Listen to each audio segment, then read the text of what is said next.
안녕하세요, 여러분. 재간둥이 사이다 박준입니다. 토요일 자정에 트랙터 상경 시위 하려다가 남태령에서 경찰과 대치한 농민들, 시민들과 함께 한 30여 시간 대치를 하다가 결국은 한남동 대통령 관저로 이동해서 집회를 열었습니다. 자, 가치 있는 시민들의 힘, 경찰이 막을 수가 있을까요? 또 적법한 시위라면 그것을 막아서는 안 되겠죠. 자, 오늘도 시원하고 재밌는 소식들로 여러분 출근길 함께 하려고 합니다. 생방송 중 댓글 참여 많이 부탁드리고요. 박지훈의 뉴스 인사이다 지금 바로 시작하겠습니다.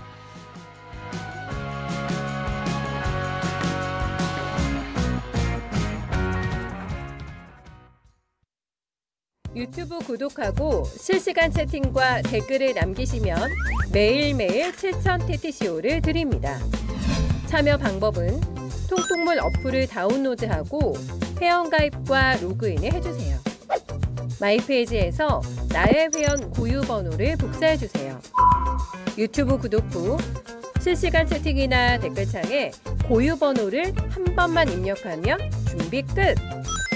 지금 유튜브 채팅과 댓글 쓰기 참여하고 7,000TTCO 받아가세요. 바쁜 아침 오늘 꼭 알아야 될 뉴스들 엄선해서 정리해 드리겠습니다. 듣기만 해도 이해가 쏙 뉴스픽. 자, 오늘도 이선재 뉴스토마토 PD와 함께 하겠습니다. 안녕하세요. 안녕하세요. 자, 먼저 뉴스토마토 단독 보도도 한번 짚어보겠습니다. 2021년 6월이죠. 홍준표, 명태균, 이준석 세 사람 3자 2회동이 있었고 당시 무소속 홍준표 시장이 국민의힘 복당을 조건으로 이준석 의원 지원하기로 했다. 이런 증언이 나왔어요. 네, 그렇습니다. 명태균 게이트 의혹이 불거진 이후 홍준표 시장은 줄곧 명태균 씨를 사기꾼이라 칭하며 선을 그어왔습니다. 하지만 뉴스토마토 취재 결과 홍준표 시장은 명태균 씨와 상당히 돈독한 관계였던 것으로 보입니다.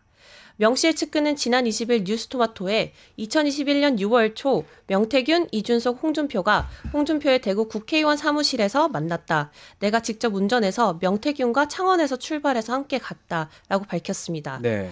이는 명 씨가 앞서 지난 9월 29일 주기자 라이브 채널의 주진우 기자와 만나 홍 대표 사무실을 갔어요. 준석이 데리고 대구에 라고 말했던 것과 일치합니다. 또한 명 씨는 이준석 의원에게 홍 대표님 복당 제일 먼저 시킬 거예요? 안 시킬 거예요? 라고 물었고 이준석 의원이 당연히 시켜드려야죠 라고 대답했다고 밝혔습니다. 이는 명 씨 측근의 증언과도 일치합니다. 3자 회동이 이뤄지기 약 2달 전 명 씨의 측근은 명 씨와 함께 오세훈 서울시장의 후원자인 김한정 씨의 제주도 별장에도 방문한 것으로 알려졌습니다. 이 별장에서 명 씨와 김종희 전 위원장이 만났고 이 자리에는 명 씨에게 국민의힘 당원 명부를 건네준 홍준표 시장의 측근이자 양아들로 알려진 최 씨도 자리했다고 밝혀졌습니다. 홍준표 시장 측은 관련한 뉴스토마토의 질문에 명태균 씨 변호인인 남상권 씨와 명태균 씨를 고발할 예정이라고만 밝혔습니다. 자, 그때 기억나겠지만 그 총선 때 홍준표 시장이 무소속으로 대구 수성에 가서 당선이 됩니다. 그 후 복당하는 과정, 그 과정에서도 명태균 씨가 관여가 돼 있다. 또 그 지지하는 게 조건으로 복당한다. 이런 얘기까지 오늘 단독으로 먼저 전해드리고요. 자, 12.3 내란 작전 계획 이 얘기도 좀 해보겠습니다. 전말이 속속 드러나고 있습니다. 내란의 출발. 이게 윤석열의 김용현 국방부 장관 임명이라는 건 익히 알려져 있는데 이번에는 신원식에서 김용현으로 국방부 장관 교체가 된 게 문상호 정보사령관 경질 때문이다. 이런 주장이 제기됐어요. 어떤 내용입니까? 네, 어제자 MBC 보도에 따르면 네. 지난 8월 국방장관이 신원식에서 김용현으로 교체된 계기가 바로 문상호 정보사령관 경질권 때문이라는 주장이 제기됐습니다. 아하, 예. 지난 7월 정보사 군무원 군사기밀 유출 사건을 다들 기억하실 겁니다. 그렇죠. 일명 블랙 요원 명단 유출 사건이었죠. 이 사건과 더불어 정보사 내 부하와의 다툼으로 문상호 정보사령관은 직무가 배제된 지 경질이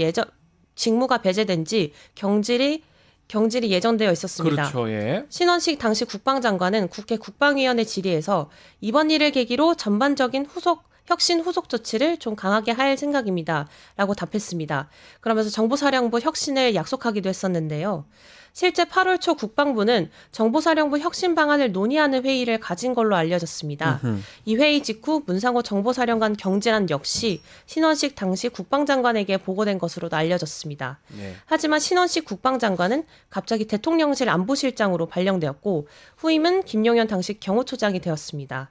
당시에도 군 인사를 둘러싸고 충암파인 김용현과 국방파인 신원식의 갈등으로 갑작스레 국방장관이 교체됐다는 의혹이 제기되기도 했었죠. 이후 문상호 정보사령관은 김용현 국방장관의 취임과 함께 계엄 준비를 본격화했습니다. 김용현 국방장관의 취임이 내란의 시작이라고 볼 수 있는 겁니다. 그렇죠. 갑자기 왜 신원식에서 김용현을 바뀌는지 그때도 문제였지만 그때 정보사에 잡음들이 엄청 많았습니다. 사령관을 바꿔야 되는 거 아니냐 이런 계속 얘기를 했었는데 이게 원인이 됐을 수도 있다. 이런 문제 제기가 되고 있고 상당히 신빙성 있어 보입니다. 자, 여기에 김용현이 노상원, 문상호, 육사 카르텔입니다. 이 사람들. 이 노상원이 이 사조직을 꾸려서 이 12.3 내란 지금 핵심으로 하려고 했다. 이런 보도도 나왔어요. 네, 정보사가 계엄 당시 불법 사조직을 운영한 사실이 밝혀졌었죠. 네.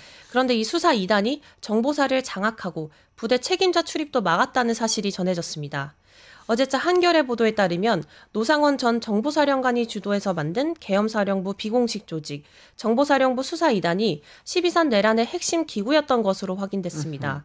제2수사단은 김용현 전 국방부 장관에서 노상원 전 사령관, 문상호 정보사령관, 정성욱, 김봉규 대령으로 이어지는 육사 카르텔에 기반한 것으로 보입니다.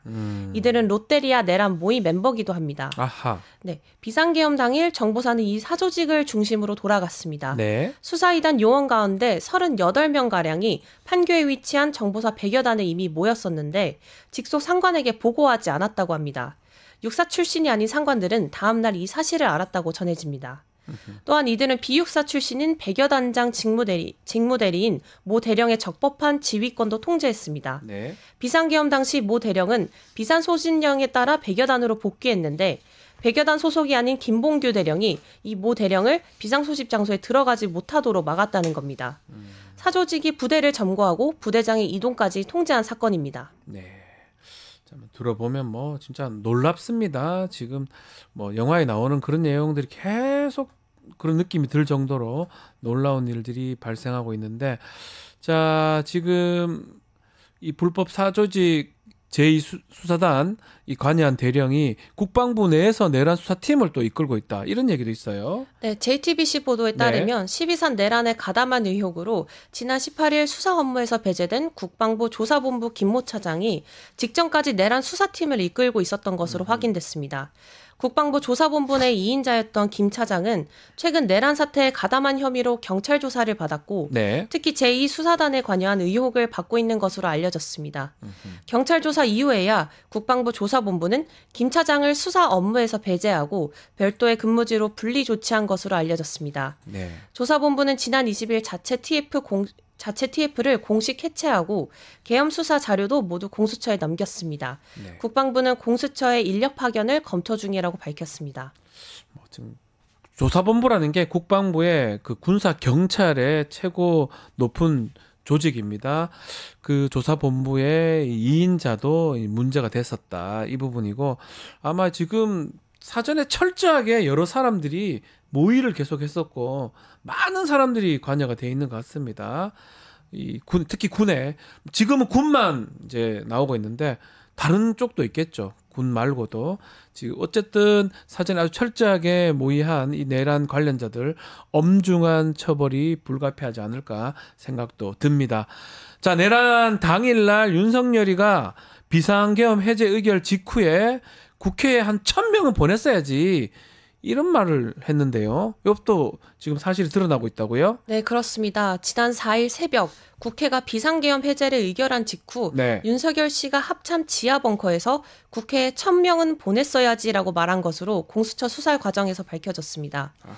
윤석열 씨는 계엄 해제 요구 결의안이 가결될 지 약 20분 만인 오전 1시 20분부터 1시 50분쯤까지 용산에 위치한 합참 전투통제실을 방문했다고 합니다.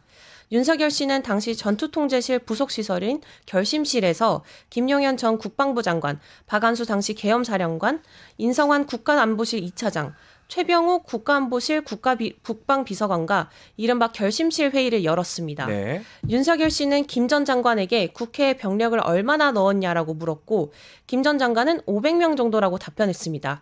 이 답변에 윤석열 씨는 거봐 부족하다니까 1,000명은 보냈어야지라고 반응했다고 합니다. 윤석열 씨의 지난 네 번째 대국민 담화 내용과 배치되는 진술입니다. 당시 윤석열 씨는 국회 병력 투입을 이유로 질서 유지를 꼽았습니다.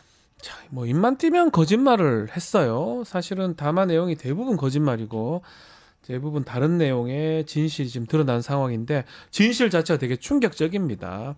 내란을 아주 오랫동안 모의를 했었고 그 계엄 해제를 국회가 했을 때도 그때도 억울해가지고 1,000명 보냈어야지라고 했고 그 계엄 해제 요구를 안 받았을 수도 있는 상황이 아닌가. 4시 반까지 막 끌어서 결국은 계엄 해제에 승인했던 것까지 지금 계속 드러나고 있습니다.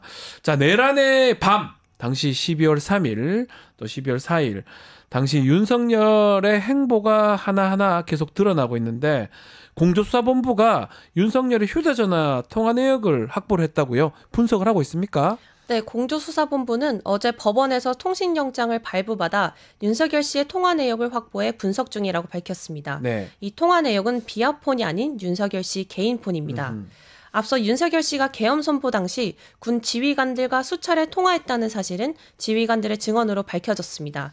곽종군 특수전사령관은 윤석열 씨가 빨리 문을 부수고 들어가서 안에 있는 인원들을 끄집어내라고 진술했었고 이진우 수도방위 사령관은 검찰 조사에서 계엄 해제 표결일이 가까워오자 윤 대통령이 전화해서 왜 그걸 못 끌어내냐라고 언성을 높이며 화를 냈다고 진술한 것으로도 알려졌습니다. 아하.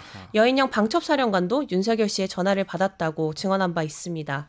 대부분의 통화가 비화폰으로 이뤄졌겠지만 워낙 상황이 급박하게 돌아간 만큼 윤석열 씨가 개인 휴대전화로 통화했을 가능성도 배제할 수 없어 공조부는 이를 바탕으로 내란 공모관계를 추적할 것으로 보입니다.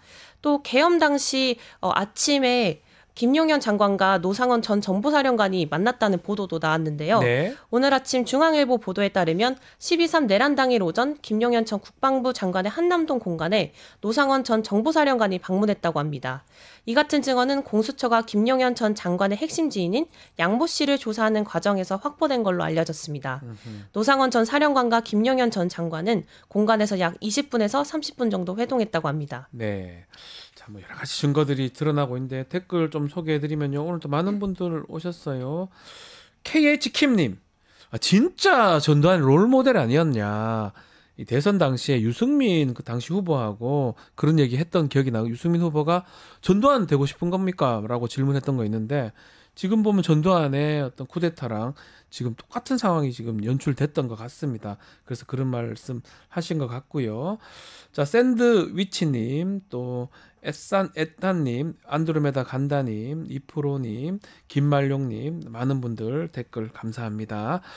자, 그리고 지금 윤석열의 변호사가 석동현 변호사 선임 했는지 모르겠는데 지금 내란 수괴다 이런 얘기를 했는데 요거 부인하면서 이재명 대표를 오히려 고발한다 이런 얘기가 있네요. 네, 윤석열 씨의 40년 지기이자 네. 윤 씨의 변호인단과 탄핵심판 대리인단 구성에 관여하는 석동현 변호사는 윤 대통령은 체포의 채자도 얘기한 적이 없다며 내란 혐의를 부인해왔었죠. 그렇죠. 이에 민주당은 석 변호사가 사건을 수임하지 않고 윤석열 씨의 내란 사태를 변호하는 것은 내란 동조와 선전이라는 이유를 들어 내란 선전 혐의로 석 씨를 고발했습니다.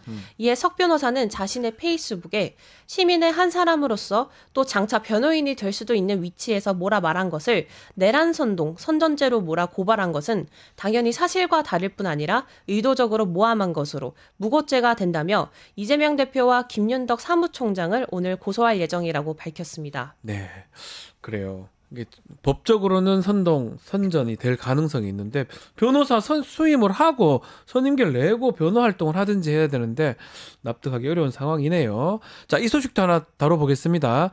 윤석열 구속을 촉구하면서 트랙터 상경 시위에 나선 전국 농민의 총연맹 약 28시간 동안 남태령에서 경찰하고 대치를 했다가 나중에 상경을 했다면서요. 네, 앞서 진행자님께서도 오프닝에서 살짝 다뤄주셨죠. 윤석열 씨 구속을 촉구하며 트랙터 상경 시위에 나선 전국 농민의 총연맹과 경찰이 서울 서초구 남태령역 주변에서 약 28시간 동안 대치를 벌였습니다. 전봉준 투쟁단 트랙터 30여 대와 화물차 50여 대는 서울에 진입하려다 교통불편을 이유로 경찰에 제지당했습니다. 경찰은 그제 낮 12시쯤부터 차벽을 세워 전농 측 트랙터의 이동 저지에 나섰습니다. 경찰과 전농과의 대치에서 2명이 연행됐고 일부 트랙터 유리창이 깨지기도 했습니다. 이 소식이 유튜브와 SNS를 통해 알려졌고 약 1000여 명의 시민이 남태령으로 모여 농민들과 밤샘 시위를 함께 벌였습니다. 아하. 현장을 찾지 못한 시민들은 배달 선결제와 방한용품, 간식, 의약품 등을 후원했습니다. 전농 측은 경찰과 교섭한 끝에 어제 오후 약 5시쯤 트랙터 10대만 이끌고 한남동 대통령 관저로 이동했습니다. 시민들은 한간징역 앞에서 다시 집회를 열었습니다. 집회 문화가 완전 바뀐 것 같아요. 정말 집회한다, 우리 도와줘야 되겠다, 가는 분들도 있고 못 간다 그러면 선결제를 한다든지 응원한다든지 좀 그러니까 이 집회가 불법이 아닌 이상 어떻게 막겠습니까? 결국은 대치를 했지만 열어줬고 한강 한남동까지 가는 모습까지 너무 대단합니다. 댓글에도 그런 분 경의를 표한다. 그리고 엉뚱한 고양이님 트랙터 멋져요라고 많은 글도 주셨습니다. 자, 오늘 뉴스픽은 여기서 마무리하겠습니다. 이선재 PD 감사합니다. 감사합니다. 저는 영식당으로 돌아가겠습니다. 조금만 기다려 주십시오.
정치 이슈를 씹고 뜯고 맛보고 즐기는 영식당에 여러분을 초대하겠습니다. 오늘도 두 대표 박영식, 이상민 PD 함께합니다. 안녕하십니까? 네, 반갑습니다. 안녕하세요. 자, 정말 이상민 PD 오랜만입니다. 네. 야. 지금 혹시 생활을 끝냈습니다. 비원 벙커에 끌려갔나 뭐 이런 얘기도 있더라고요. 네, 중정에 끌려갔다는 얘기도 있었어요. 네. 잘 지내십니까? 네, 살아 있었고요. 예. 네, 사고는 용산이셨는데 네.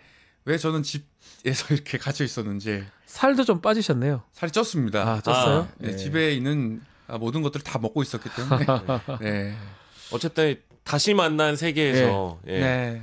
그 윤석열 탄핵 이후에 다시 만난 세계에서 지금 우리가 영접하고 있는 거죠. 네. 그렇습니다. 너무 반갑습니다. 반갑습니다. 저는 반갑습니다. 국민들 편입니다. 네. 네, 웃음으로 여러분께 네. 건강을 되찾고 건강이 되찾아야 또 힘차게 또 싸울 수 있지 않겠습니까? 그렇죠, 그렇죠. 예. 네. 주요 소재가 아무래도 정치인들 성대모사이기 때문에 탄핵 국면에서 그 자주 등장해야 될 그 윤석열 씨 목소리가 아니 저보고 자꾸 정치 휘화하지 말라 그러는데 정치 휘화는 그 한 사람이 하고 있거든요. 맞아요. 네네네. 그분들이 하고 있죠. 맞는 네, 거죠. 오해 없으시길 바라겠습니다. 네. 알겠습니다. 자, 이제 활약하셔야죠. 이제 네네네네. 앞으로. 자, 정부로 이송된 내란 또 김건희 특검법 여야 기싸움이 좀 벌어지고 있는데 이 민주당이 한덕수 권한대행한테 얘기를 했습니다. 내일까지 24일까지 그 공포하지 않으면 책임을 묻겠다 이렇게 입장을 밝혔는데 거부권을 행사하지 말라 빨리 공표하라 이런 뜻으로 풀이를 해야 될 것 같은데 왜 크리스마스 이브 날로 딱 정한 거죠? 그러니까 뭐 이제 더 기다리지 않겠다라는 것 같습니다. 뭐 이 6개 법안에 대해서 일단 거부권을 쓴 거를 보면서 기다려서 뭐 하겠나라는 네. 생각을 한 것 같고요. 어디까지나 권한대행이 뭐 선출직 대통령도 아니고 임명직 총리인데 적극적인 권한 행사를 하는 걸 보고 나서 이거 기다려서 일단 뭐 하겠나라는 생각이 가장 컸을 것 같고요. 그리고 이 특검법의 경우에는 1월 1일, 그러니까 다음 달 1일이 지금 시한이긴 한데 네. 그 사이에 뭐 두세 번의 국무회의 기회도 있긴 합니다만 사실 더 고민할 필요가 없는 사안이 되어버린 게 내란 특검법에 찬성하지 않은 국민은 없습니다. 지금 없다고 봐야 되겠죠. 없다고 봐야 되겠죠. 예. 예, 그리고 특히 검찰과 경찰의 지금 수사 상황을 보면 경쟁적인 건 좋은데 너무 혼선을 많이 빚고 있어서 그렇죠. 이른바 이제 골든타임을 놓치지 않겠냐라는 그런 지적이 있어서 중립적이고 독립적인 특검 도입이 최대한 빨리 돼야 된다라는 여론이 있는 것 같고요. 그리고 김건희 특검법의 경우에는 물론 이 김건희 특검법 자체도 중요하겠지만 내란, 즉 이제 계엄 사태가 왜 발발했는지에 대한 뿌리라고 분석하는 분들도 많이 있는 것 같더라고요. 연결돼 있을 것이다 이렇게 예. 많이 보고 있죠. 그래서 좀 조속히 이 특검이 빨리 매듭지어야 된다는 그런 여론들이 있는 것 같고요. 네. 민주당이 일단 마지노선을 제안했기 때문에 뭐 더는 기다릴 필요가 없다라는 판단들이 지배적이라 내일까지요, 내일. 24일. 내일까지 한덕수 총리가 입장을 정하지 않으면 날아가는 겁니다. 날아간다고요. 날아가야 맞아요. 될 필요성이 있다고 국민분들도 판단하실 겁니다. 네. 안녕하십니까? 이거 권성동입니다. 좀 김종인 같아요. 자꾸. 12.3 예. 대통령 비상계엄 선포 내란 혐의에 대해서 검찰, 경찰, 고위직 그 공수처에서 수사를 진행하고 있습니다. 이 과정에서 지나친 수사 중복과 과열된 수사 경쟁이 공정한 수사를 가로막고 있다는 지적이 많습니다. 내란 김여사 특검법 국정여당 마비시켰던 여당의 속셈 아닙니까? 네, 권성동 대표님, 원내대표님 자꾸 김종인 느낌이 나서 조금 제가 받아들이기 이렇게 하는 것도 힘듭니다. 예, 그러니까요. 또 김두관 같기도 하고요. 사실 그렇습니다. 그러니까 약간 조금 목소리를 가다듬고 오셔야 될 것 같아요. 노는이 하는 겁니다. 예, 근데 근데 왜냐면 지금 너무 중요한 지금 위치에 맞아요. 있으니까. 말 나온 김에 국민의힘 얘기하면 계속 반발하고 있거든요. 이게 이렇게 공표하는 거는 결국 국정하고 여당을 마비시키는 거 아니냐 이렇게 비판을 하고 있는데 권성동 원내대표 좀 협조를 해야 되는 거 아닙니까 이거? 뭐 방금 성대모사라도 권 원내대표가 등장하셨습니다만 이거 이제 양심이 없으니까 협조를 안 하는 거죠. 저는 그럴 양심이 오히려 좀 가관인 태도를 보이고 있다고 생각을 하고요. 네. 사실 일요일에 기자회견을 하는 걸 보면서 좀 말씀드리기는 죄송한데 네. 생각을 하고 말씀하신 건가 이런 생각이 좀 의구심이 들었습니다. 왜냐하면 방금 내란 특검법 공포가 국정과 여당을 마비시키는 거다. 네. 이렇게 얘기를 하는 게 동일하다고 받아들이기가 어려울 것 같아요. 왜냐하면 오히려 내란을 일으켜가지고 국정을 마비시킨 거는 윤석열 씨이기 때문에 네.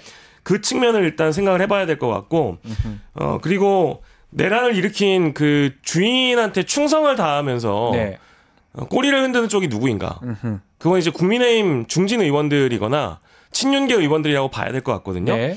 권성동 의원만 그러는 것도 아니고 다수의 의원들이나 중진들이 그러고 있기 때문에 사람 고쳐서 쓸 수가 없다라는 생각에 일단 말씀을 드리고 네. 국민의힘 정당의 한계가 좀 있다라고 봐야 될 것 같아요. 지금의 상황은. 지금 국민의힘이 무슨 생각을 갖고 있는지 모르지만 끝까지 지금 방해하려고 하는 느낌도 들고 결국 내일이 어쩌면 거부권 행사 시한이라고 봐야 될 것 같아요. 마지막 날.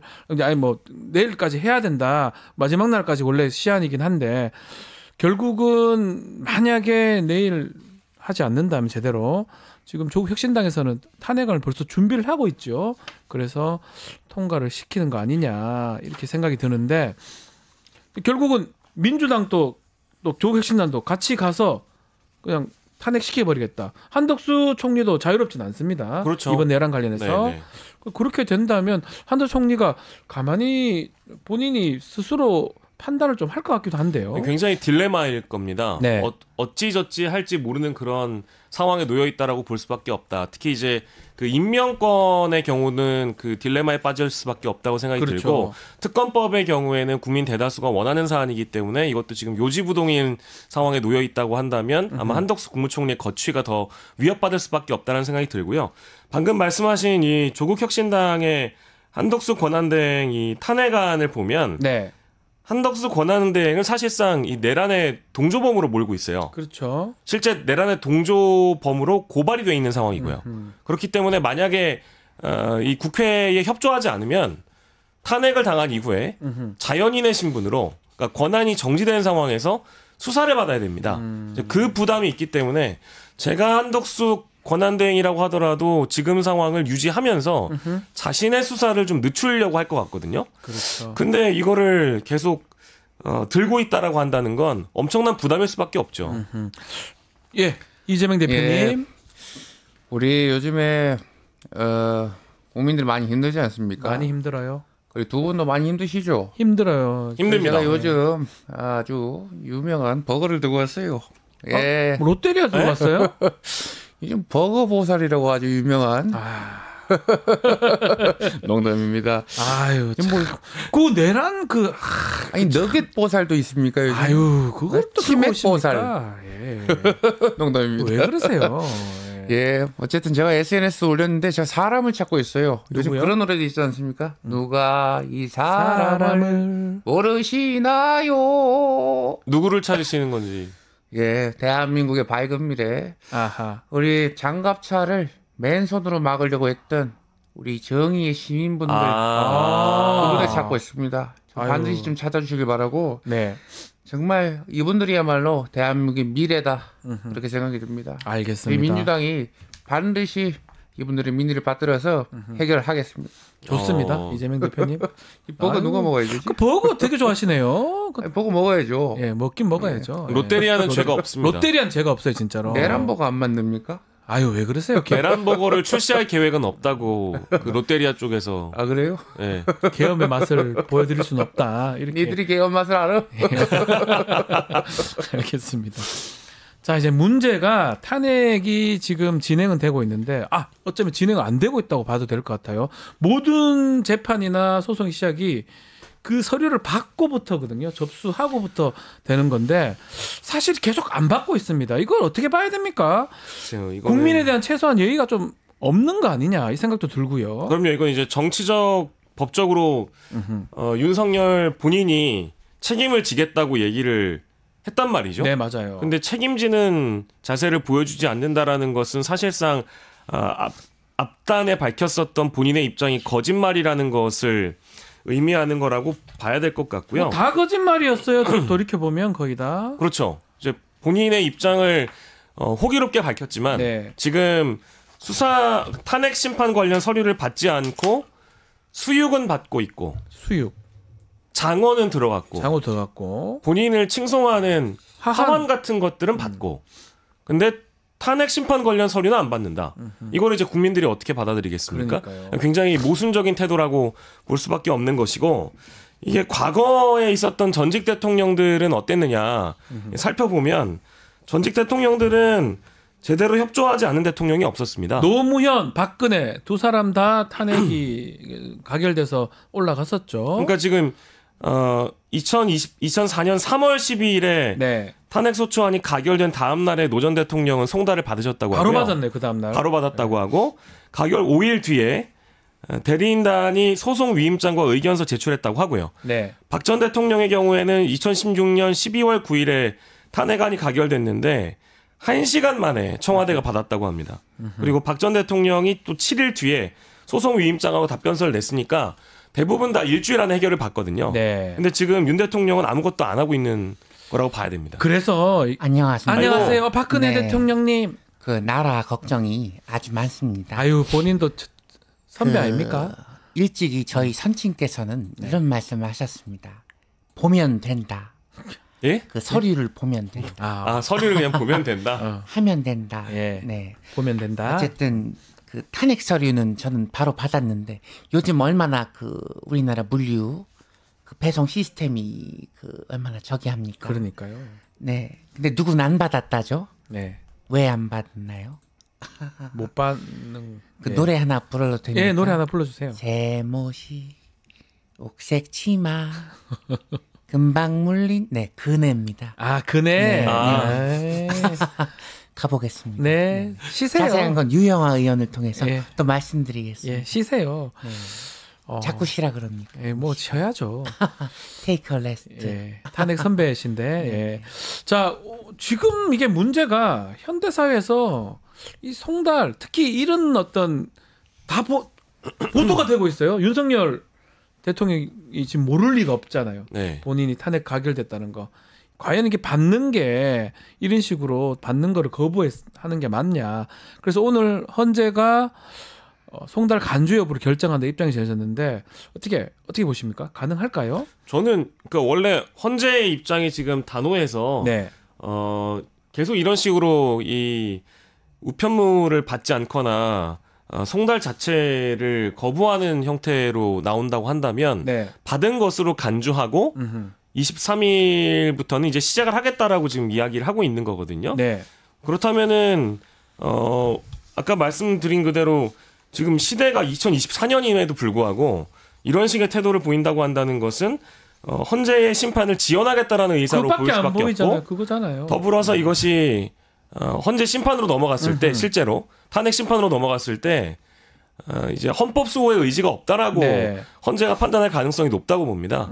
그래서 박근혜 전 대통령의 경우에도 과거에 이제 그 결과를 봤을 때 탄핵 심판 결과를 보면 헌법 수호의 의지가 없다. 이런 식으로 제대로 수사나 이런 것들 탄핵에 대해서 받지 않았다라는 거예요. 그게 탄핵의 이유가 됐어요. 결정적인 이유가 됐어요. 그렇습니다. 네. 이제 그런 형태로 아마 간주해서 더 과한 뭐 예를 들어 탄핵 심판의 결론에 영향을 끼칠 수 있는 그런 사유로 받아들일 수 있지 않을까라는 생각이 들고요. 네. 이 헌재의 재판을 이런 식으로 지연한다는 것은 대통령 본인에게도 국민들이 어떤 평가를 내릴지를 좀 생각을 해봤으면 좋겠습니다. 그러니까요. 결국 재판 전략을 앞으로 보여주는 거 아니냐. 계속 이런 식으로 받지 않아서 미룰 거 아니냐. 이런 생각도 드는데 뭔가 결정을 좀 내려야 되지 않나. 뭐 송달 필요하죠. 재판 상황에서. 그렇지만 전 국민이 알고 있습니다. 27일 재판을 지금 알려주고 있잖아요. 나오라고.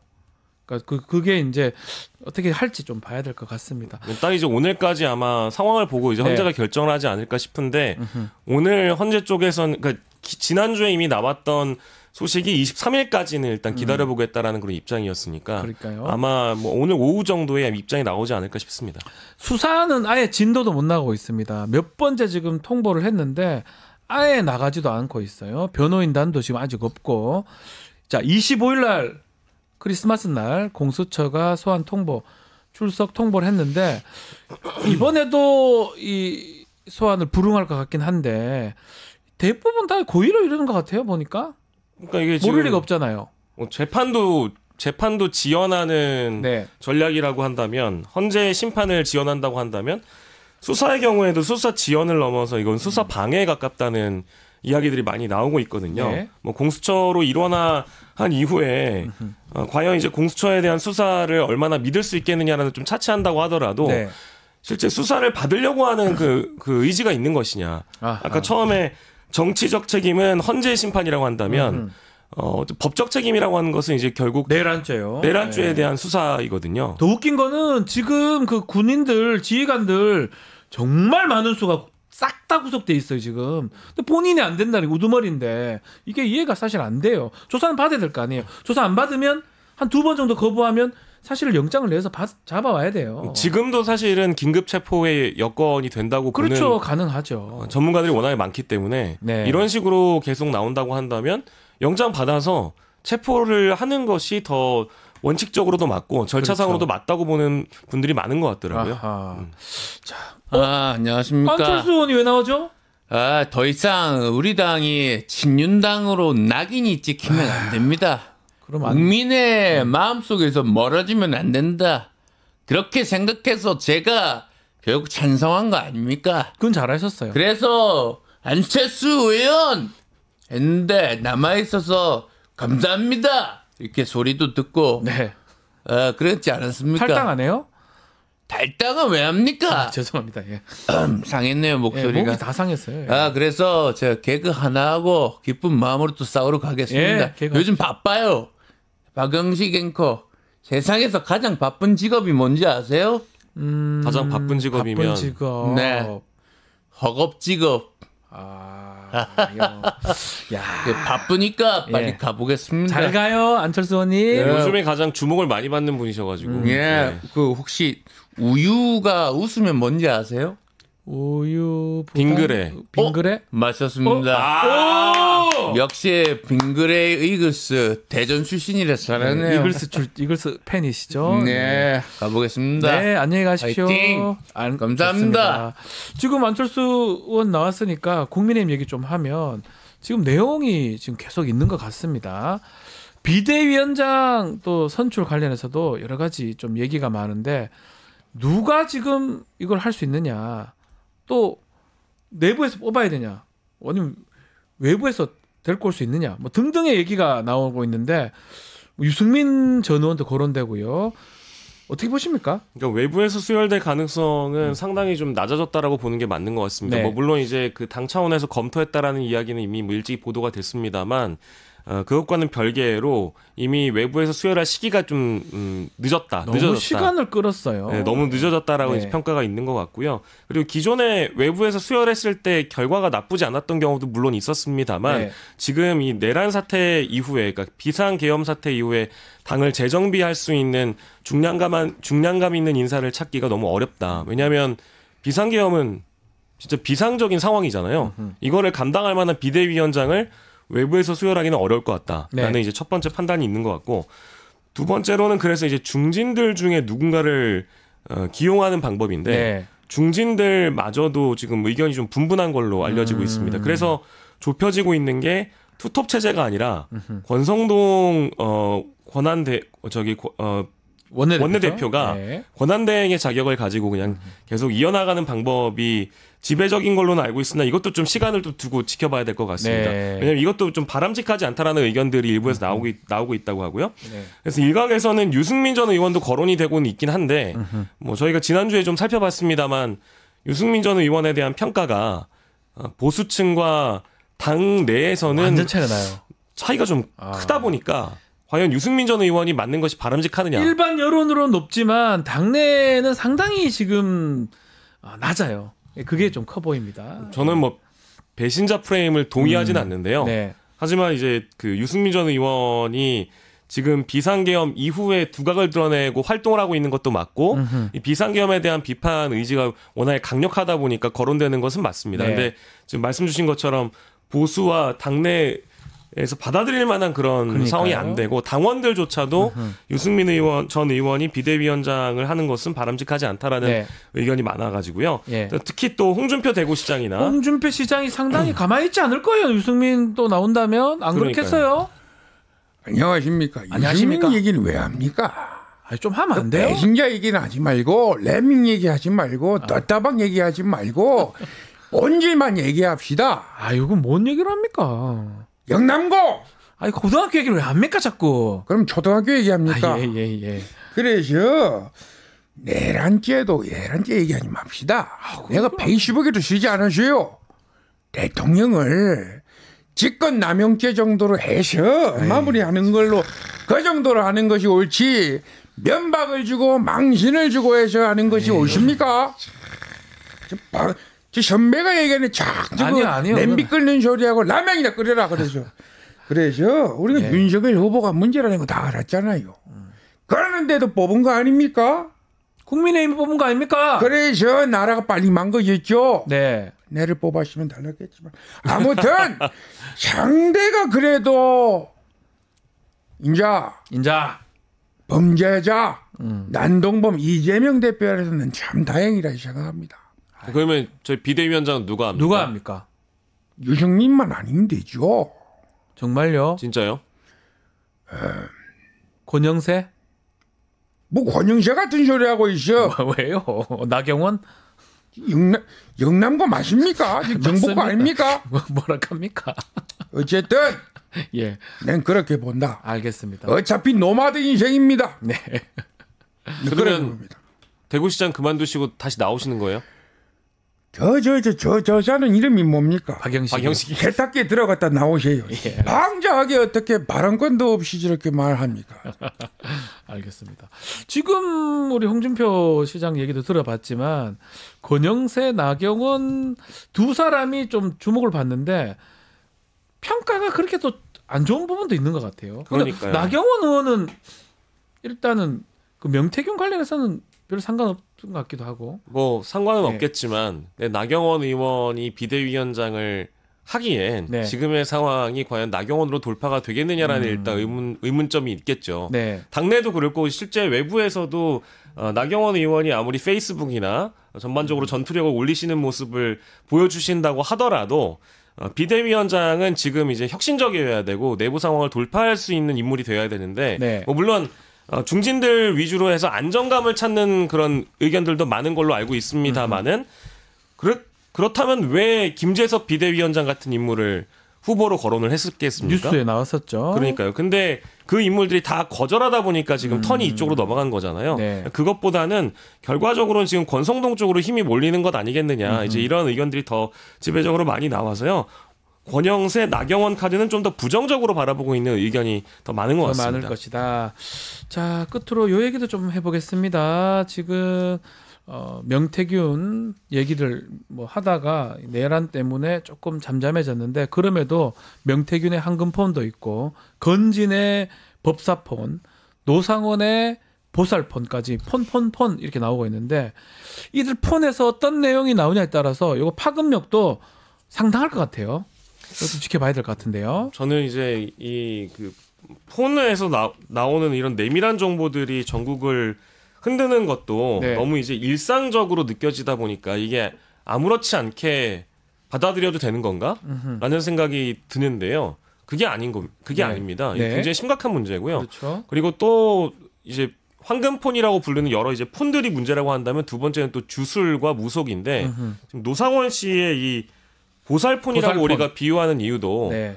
애기 보살 네. 간판을 달고 보살 활동을 했다고 봐야 되니까. 그러니까요.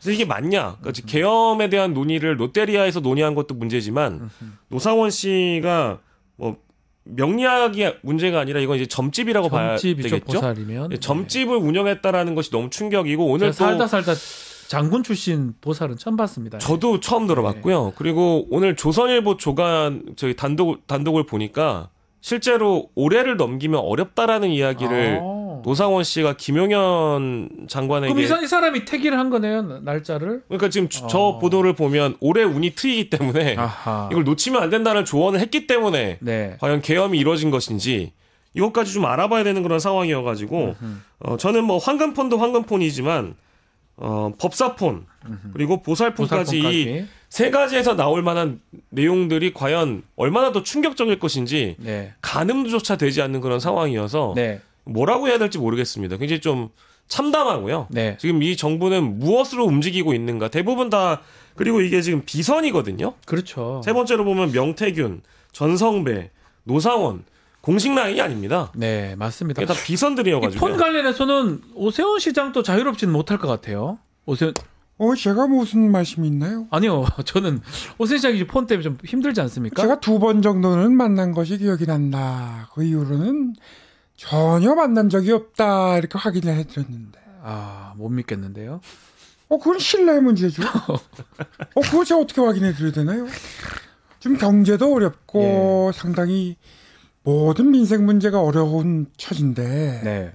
그렇게 사회자가 어떻게 그렇게 접근하시죠? 그 증거들이 막 드러나고 있잖아요. 고가가세 문제로 그렇게 접근하시는 거는 명실공히 뉴스토마토라는 유구의 언론이 그렇게 하시면 안 된다 이렇게 보고 있고요. 저는 그렇게 네. 생각합니다. 네. 민생은 결국 기업이 책임지는 것이고 기업을 잘 골고루 이끄는 것이 서울시장으로서의 책무다 이렇게 생각하는데요. 그래서 이런 분들도 많아요. 계엄에는 반대하지만 이재명도 반대하는 분들도 많습니다. 아 근데 그거랑은 또 하지 다른 마세요. 문제 아니겠습니까? 골고루 생각을 해야죠. 아유 지겨워. 아니, 아니 이거는- 뭐 그러면은 계엄에도 반대하고 이재명에도 반대하고 오세훈 시장님한테도 반대하게요? 그럼 이분들 한강으로 다 모이셔야겠네. 아니 시간 끌기 하면서 이렇게 법관을 기피하는 이재명 대표도 반대하는 분들 많지 않습니까? 이것도 부인할 수 없는 사실이죠. 명태균 게이트 아무 상관없지만 오세훈 시장님을 반대하는 사람들도 무지하게 많거든요. 아니죠. 이분들 한강으로 다 그것도 준비하셔야겠네. 다. 왜 그러세요? 리버버스 앞으로 모이세요. 아유 뭐 하여튼 알겠습니다. 아니 근데 뭐 가족분이랑 식사하시는 사진은 왜 올리신 거예요? 이거 사진을 올리지 말라는 법이 헌법에 있나요? 나는 이해할 수가 없네요. 무슨 사진을 올리셨다고 지금 화제가 됐다든지. 자, 가보겠습니다. 네네. 트랙터 왜 막았냐고 자꾸 물어보는데요. 예? 트랙터요? 경찰이 막았지 않나? 트랙터는 경찰이 막았죠. 알겠습니다. 예. 교통 때문에 그런 거 아닌가 싶기도 한데. 골고루 어쨌든 민생을 돌봐야 된다 이렇게 네. 생각을 합니다. 알겠습니다. 오세훈 시장까지 얘기 듣고 마무리를 좀 하겠습니다. 자, 박영식, 이상민과 함께한 영식당이었습니다. 감사합니다. 고맙습니다.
자, 12.3 내란 사태 오랫동안 준비한 정황들이 속속들이 보도가 되고 있습니다. 자, 오늘은 또 공석인 헌법재판관 3명, 2명이 먼저 인사청문회에 있는 날인데요. 자, 관련해서 박범계 더불어민주당 의원과 이야기 나눠보겠습니다. 의원님 안녕하십니까? 네, 오랜만에 뵙습니다. 네. 자, 요즘 뭐 많이 바쁘시기도 하고 특히 저는 계속 떠오릅니다. 의원님들이 국회의원들이 우리 일반인들이 뭐 좋아하기도 하지만 안 좋아하는 분들은 정치인 하면 안 좋게 생각하다가 그날 계엄 해제하는 날 네. 당일 생각해 보면 참 고맙다는 생각이 자꾸 들더라고요. 담도 넘고 예. 그 어려운 상황. 그래서 항상 의원님 보면 요새 의원님들 보면 제가 감사하다는 말씀을 항상 드리는데 네. 많은 국민들이 또 그런 어떤 얘기 좀 들어본 적 없습니까? 아니요, 주위에 이제 또 지역에 내려가면 네. 뭐 제가 이제 민주당에 속해 있긴 하지만 아무튼 민주당에 대해 감사한다. 네. 예, 뭐 국회의원들 요즘에 밥값 한다. 뭐 이런 말씀 많이 하시죠. 그날 아마 손 모아서 기도 예. 들어가게 해달라고 우리를 살려달라고 그런 국민들 많았던 것 같은데 그렇습니다. 우리 박범계 의원님도 큰 역할도 하시고요. 특히 또 그 이후에 내란 상황들 밝혀내는데 아주 큰 역할을 하고 계시는데 특히 곽종근 전 특수전 사령관 네, 네. 지금 양심 고백을 하면서 많은 사실들을 좀 나왔는데 의원님이 그 내용을 좀 이끌어냈었잖아요. 예. 어떻게 하신 건가요? 네, 뭐 일단 그 곽정근 전 특수전 사령관은 처음부터 국회 나올 때부터 네. 사실은 양심 고백을 하려는 마음을 먹고 나왔는데 네. 그 국방위 이제 전체 회의에서 좌우로 특히 옆에 이진우 수방사령관이 옆에 있었잖아요. 네. 제가 그래서 뭐 하루 종일 관찰하니까 양심 고백을 하기 전에도 그렇고 한 이후로도 그렇고 그 이진우 사령관과 서로 이렇게 뭐 주고받는 말이 그 왜 그래 왜 그렇게 얘기하는 거야 뭐 느낌상 박정훈 사령관 또 어쩔 수가 없어 뭐 예. 지금 이렇게 입을 닫고 숨기면 안 된다 이런 느낌이 들었거든요. 박 사령관은 이제 작심을 하고 나왔는데 정작 나와서 얘기를 하려고 하다 보니까 네. 그런 최종적인 결심이 서지 않았고 그런 상태에서 제가 다른 의원님 국민의힘 유영원 의원입니다. 네. 예, 그분이 그 대통령하고 통화했는데 더 지금까지 나온 얘기 말고 어디까지 가고 있느냐라는 그 말 말고 더 추가적인 말이 없느냐 아니면 네. 다른 통화는 없었느냐 이 질문에 그때 상황은 그것이 끝이었습니다라고 하는 게 제 귀에 딱 꽂힌 거예요. 아 저거다. 그러면 두 번째 통화가 있구나. 더 있구나. 해서 네. 참 뭐 질문을 했고 부드럽게 했잖아요. 네. 소리 더 치기 전에 한번 말씀해 보라고. 네. 그랬더니 침묵하고 그러다가 한 10여 초간 있다가 다시 또 한번 재차 부드럽게 국민에게 속죄하는 길이다 라는 말씀 드리니까 예 한 거죠. 그렇지만 내용은 말 못한다. 예. 오전에까지는. 예. 근데 오후에 이제 저를 보자고 그래가지고 국회 모처에서 만났는데 그때부터 사실 707 그 특임단장 네. 김현태 대령하고 두 분이 아주 세트입니다. 사령관과 그렇죠. 예, 특임단장. 특전사령관 바로 예. 밑에 특임단장이 그렇습니다. 이제 이 지시를 받았으니까요. 근데 또 예. 그냥 부하 직속 부하일 뿐만 아니라 굉장히 서로 신뢰하는 예, 그런 관계니까 보냈긴 했겠죠. 그렇죠. 예.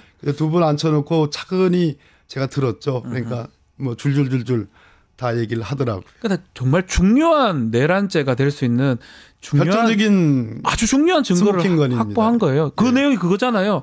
국회의원 끌어내라 전화 직접 해가지고 그렇습니다. 이것 때문에 내란죄는 100% 되는 거 아닙니까? 그렇습니다.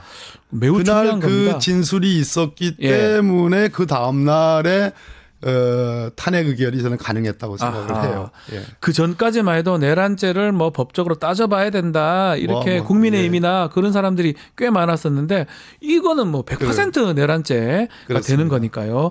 근데 문제는 비아폰 사용했다고 하니까 녹취록을 찾기는 좀 어려운 거죠. 그 내용. 지금 그 이제 찾으면 좋은데 네. 지금 윤석열 대통령 피소추인 또 내란 수계 피의자 아니겠습니까? 네. 윤석열의 지금 이제 개인 휴대폰은 통화 내역을 통신영장으로 이제 확보를 했다는 네. 거예요. 그렇지만 지금 여기서 중요한 국면인데 종종 이런 큰 중대 사건, 중요 사건에 대해서 물증 타령을 하는 경우가 많이 있습니다. 그렇죠. 예. 그런데 지금 그 당일날 계엄 당일날에 네. 현장에 출동한 곽정은 지금 말씀드린 특전사령관, 네. 또 이진우 수방사령관, 또 여인영 방첩사령관. 네.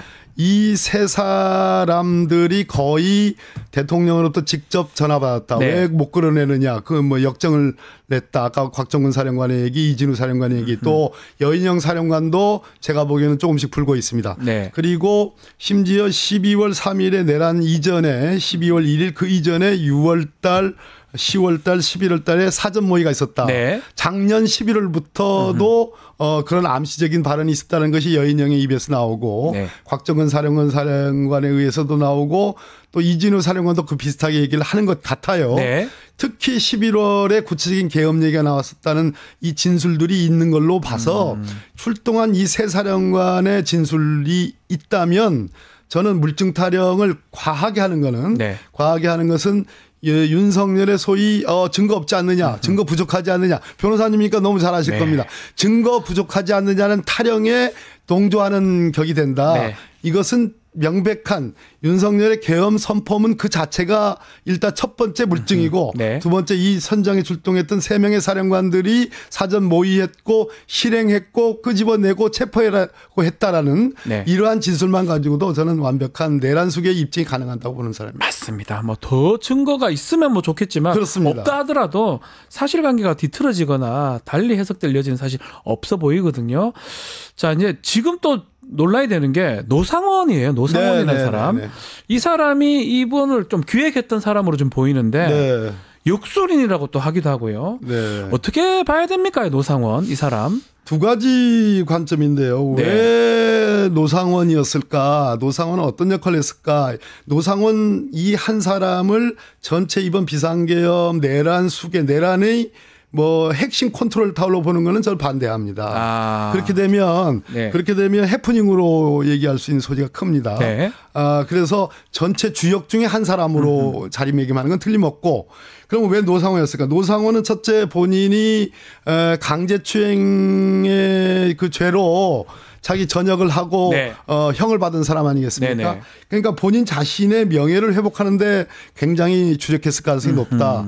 특히 노상원은 이제 대전 사람인데요. 제가 대전 국회의원이지 않습니까? 대전파 뭐 이런 얘기 하더라고요. 대전파 한 사람 아까 곽종훈 전 특수전사령관은 양심 고백자 우리가 그렇게 규정해 구속은 됐지만 이 사람들의 이 사람의 결정 증거가 있었으니까 가능했고, 이 노상원은 굉장히 제가 그 뒤에 여기저기 알아보니까 굉장히 보수적인 사람.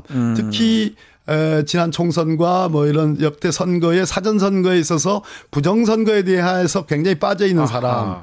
이런 걸 통해서 윤석열 대통령에게 그런 측면을 주입했을 가능성이 있지 않을까 하는 그런 추정을 해보고, 또 본인의 그럼으로써 이 비상계엄의 주역 중에 한 사람으로 참여함으로써 자신의 명예회복을 일거에 확보하려고 했던 사람 아닌가 하는 것이 들고, 두 번째는 이 노상원과 문상호 정보사령관. 이 문상호 정보사령관, 이 정보사령관 문제에서는 신원식 국방부 장관 때 소위 그 블랙 요원들의 기밀 유출 사건이 단독 보도됐죠. 그렇죠. 그 사건이 있었는데 그것으로 전역을 해야 되는데 결국은 김용현이가 커버를 해줬다는 거 아니겠습니까? 그러면서 김용현 원래도 아는 사이지만 김용현 노상원 문상호로 이어지는 이 계통 라인에서 어떤 기획을 했고, 특히 부정선거로 해서 중앙선거관리위원회에 심지어 뭐 노태학 선거관리위원장도 케이블 타인가 한 걸로 묶어가지고 또 두건을 씌워서 체포하려고 했다는 거 아니겠습니까? 그런 것이 중요하고, 여기서 그 기갑 이여단장이라고 하는 사람 나오잖아요. 이름이 제가 93회인가. 93회 이름도 참 93회예요. 기갑 여단장이면 과거 1980년 소위 12.12 군사 쿠데타 그때 동원됐던 부대고 소위 공포로서 중요 시설들을 점거하고 장악하고 시민들에게 공포심을 심어준 그 여단장이란 말이에요. 뭐 30분이면 지금 파주에서 달려온다는 거 아니겠습니까? 근데 이 93회가 그것이 김용현 직속 수사단이든 아니면 정보사 내의 수사 2단이든 저희들이 이제 민주당 진상조사단에서 그렇게 얘기를 하는데, 어떻게 기갑 여단장이 그 탱크나 장갑차를 가져가지고 주요 시설을 점거하고 시민들에게 공포심을 심어주는 거는 뭐 충분히 그려질 수 있는 그림인데 수사단의 단장으로 역할을 했을 가능성이 하려고 했다는 가능성이 있다는 지금 수사단 단장이요. 그런 지금 제보가 있다는 거는 이것은 완전히 군의 위기 질서, 설사 계엄령이 절차대로 했다 하더라도 완전한 지금 노상원과 민간인 노상원과 이 기갑 여단장을 무슨 탱크를 동하는 것에서 넘어서서 수사 단장으로 하려고 했다라는 이 정황들, 이 의심들, 의혹들을 놓고 보면 완전히 한마디로 속되게 표현하면 개판 비상계엄. 그렇기 때문에 이것만으로도 내란죄를 구성하는 중요한 요소다. 이렇게 얘기하죠. 그 지금 노상원을 썼다는 것도 그렇고 93회라는 기갑여단장을 수사단장으로 하려고 했다는 것들도 말도 안 되는 있을 수가 없는 거죠. 이 사람이 수사에 대해서 뭘 알며. 그런데 군사경찰이나 뭐 그쪽에서 그렇습니다. 해야 되는데. 국방부 조사본부나 방첩사에 수사단이 있습니다. 근데 방첩사 수사단장은 이번에 뭐 양심적인 폭로를 한 사람이란 말이에요. 그런 측면에서 93의 역할도 굉장히 중요하다. 이런 그러니까 말씀. 몇몇이 딱딱 짜고 니는 수사 역할 잡아들이는 거 부정선거 역할 하라. 아마 지시를 한 게 아닌가 생각이 드는데. 그렇습니다. 문제는 그 노상원의 점집에서 그 수첩이 발견됐다면서요. 그 수첩에서 좀 전모가 드러날 수 있을까요? 아마도 모르겠습니다. 거기서 점을 치면서 머릿속에만 담가놨는지는 모르겠지만 수첩에 어떤 내용들이 있을 가능성이 있죠. 그것이 스모킹건, 이미 스모킹건이 있는 거고. 너무 많이 그래서 나와서. 보충하는 추가적인 강력한 증거가 나올 수도 있겠습니다. 자, 지켜봐야 되는데 그 햄버거 회동이 2번에 있었습니다. 네. 노상원이 문상호도 만났고요. 대령들도 만나서 선관위 장악하는 거 얘기를 했던 것 같은데 또 2차 회동 때는 뭐 9.3에도 있었고 김용군이라는 군사 경찰도 있었는데 이렇게 회동의 목적도 계엄을 짜기 위해서 했던 걸로 봐야 됩니까? 여기도 관점이 이제 네. 하나의 팩트로서 앞으로 수사를 통해서 밝혀지겠지만요.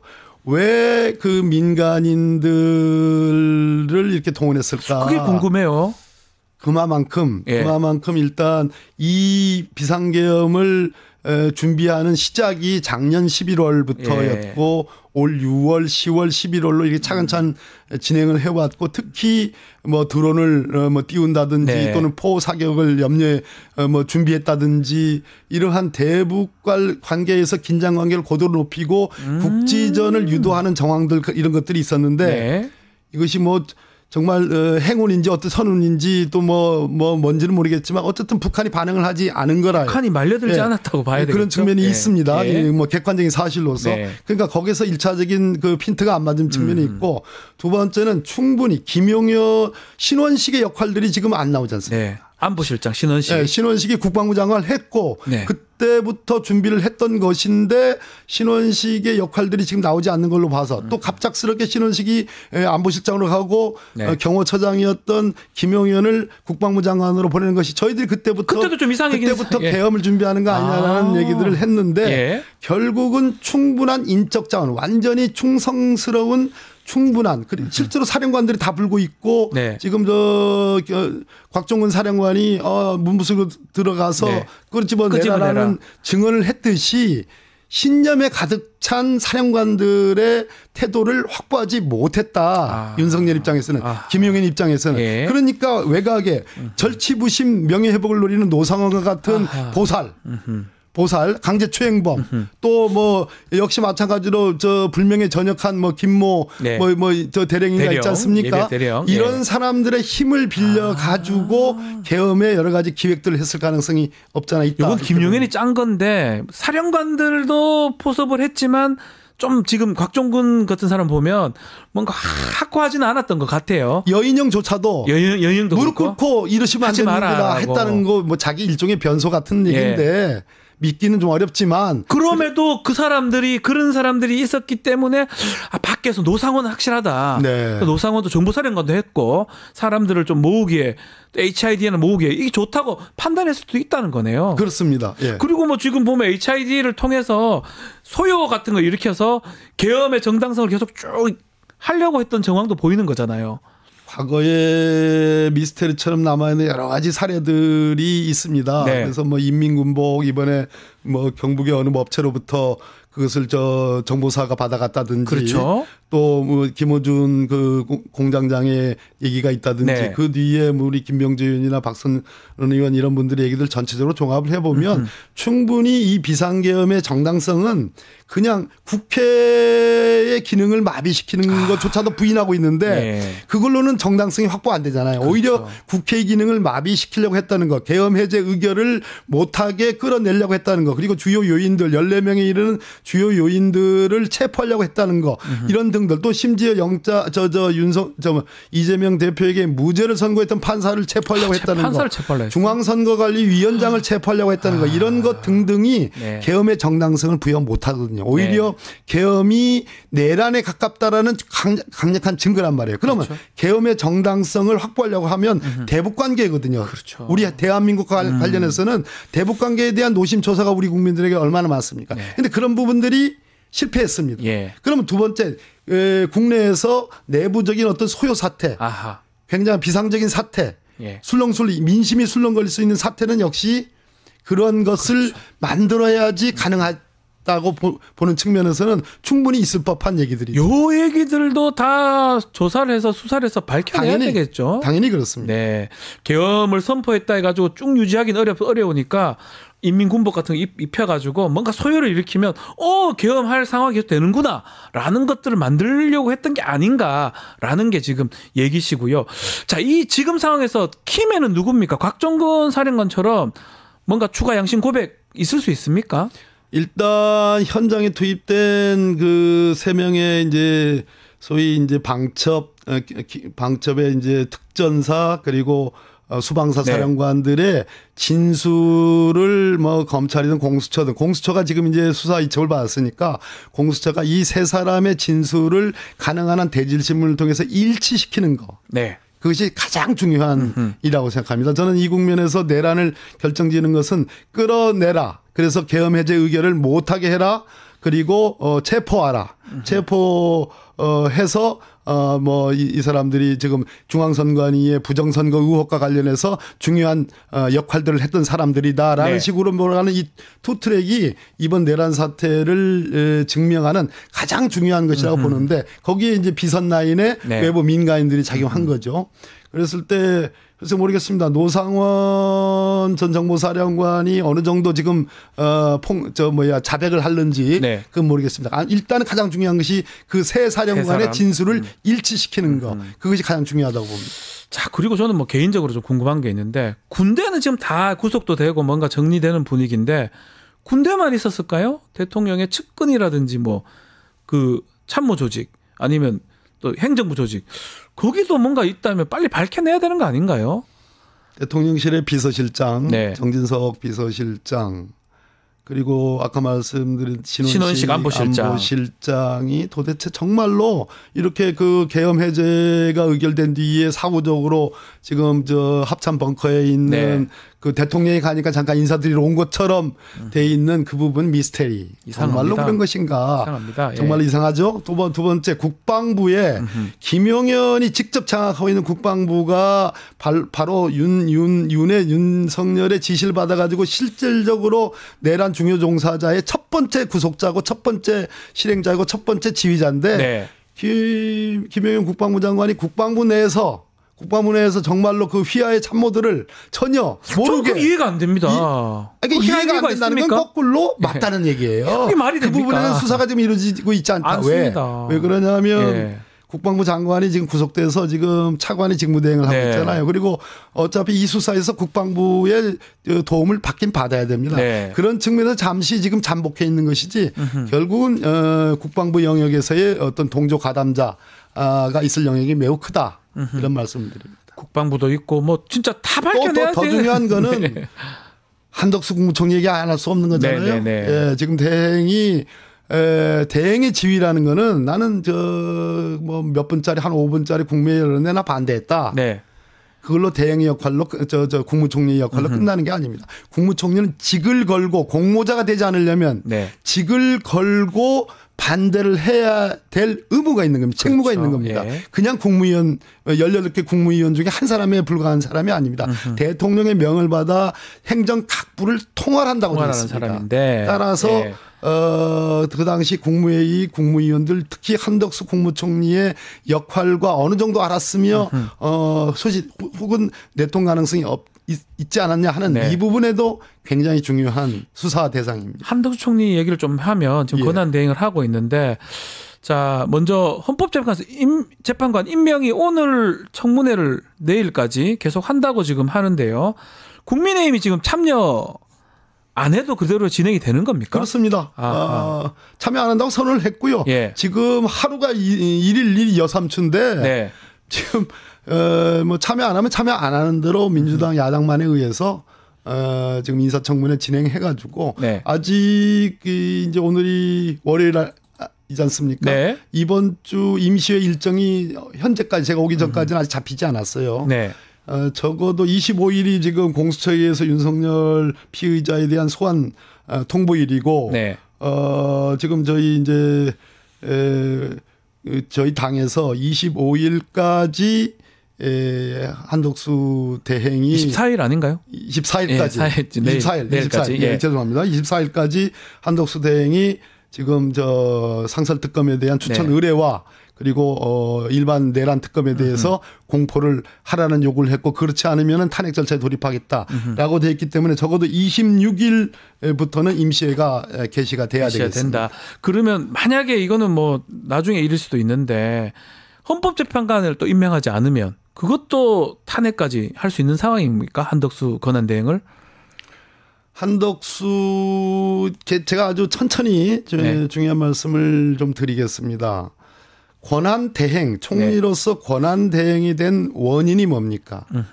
대통령 내란 탄핵 소추 의결이거든요. 맞습니다. 탄핵 소추 의결로 대통령의 직무가 정지되니까 국정의 2인자, 행정부의 2인자인 한덕수 총리가 권한 대행을 되는 겁니다. 네. 그래서 본인이 나는 윤석열에 동조한다. 윤석열 말이 맞다. 탄핵 소추에 반대한다. 탄핵에 반대한다는 생각이면 본인 스스로 대행을 하지 않으면 되는 겁니다.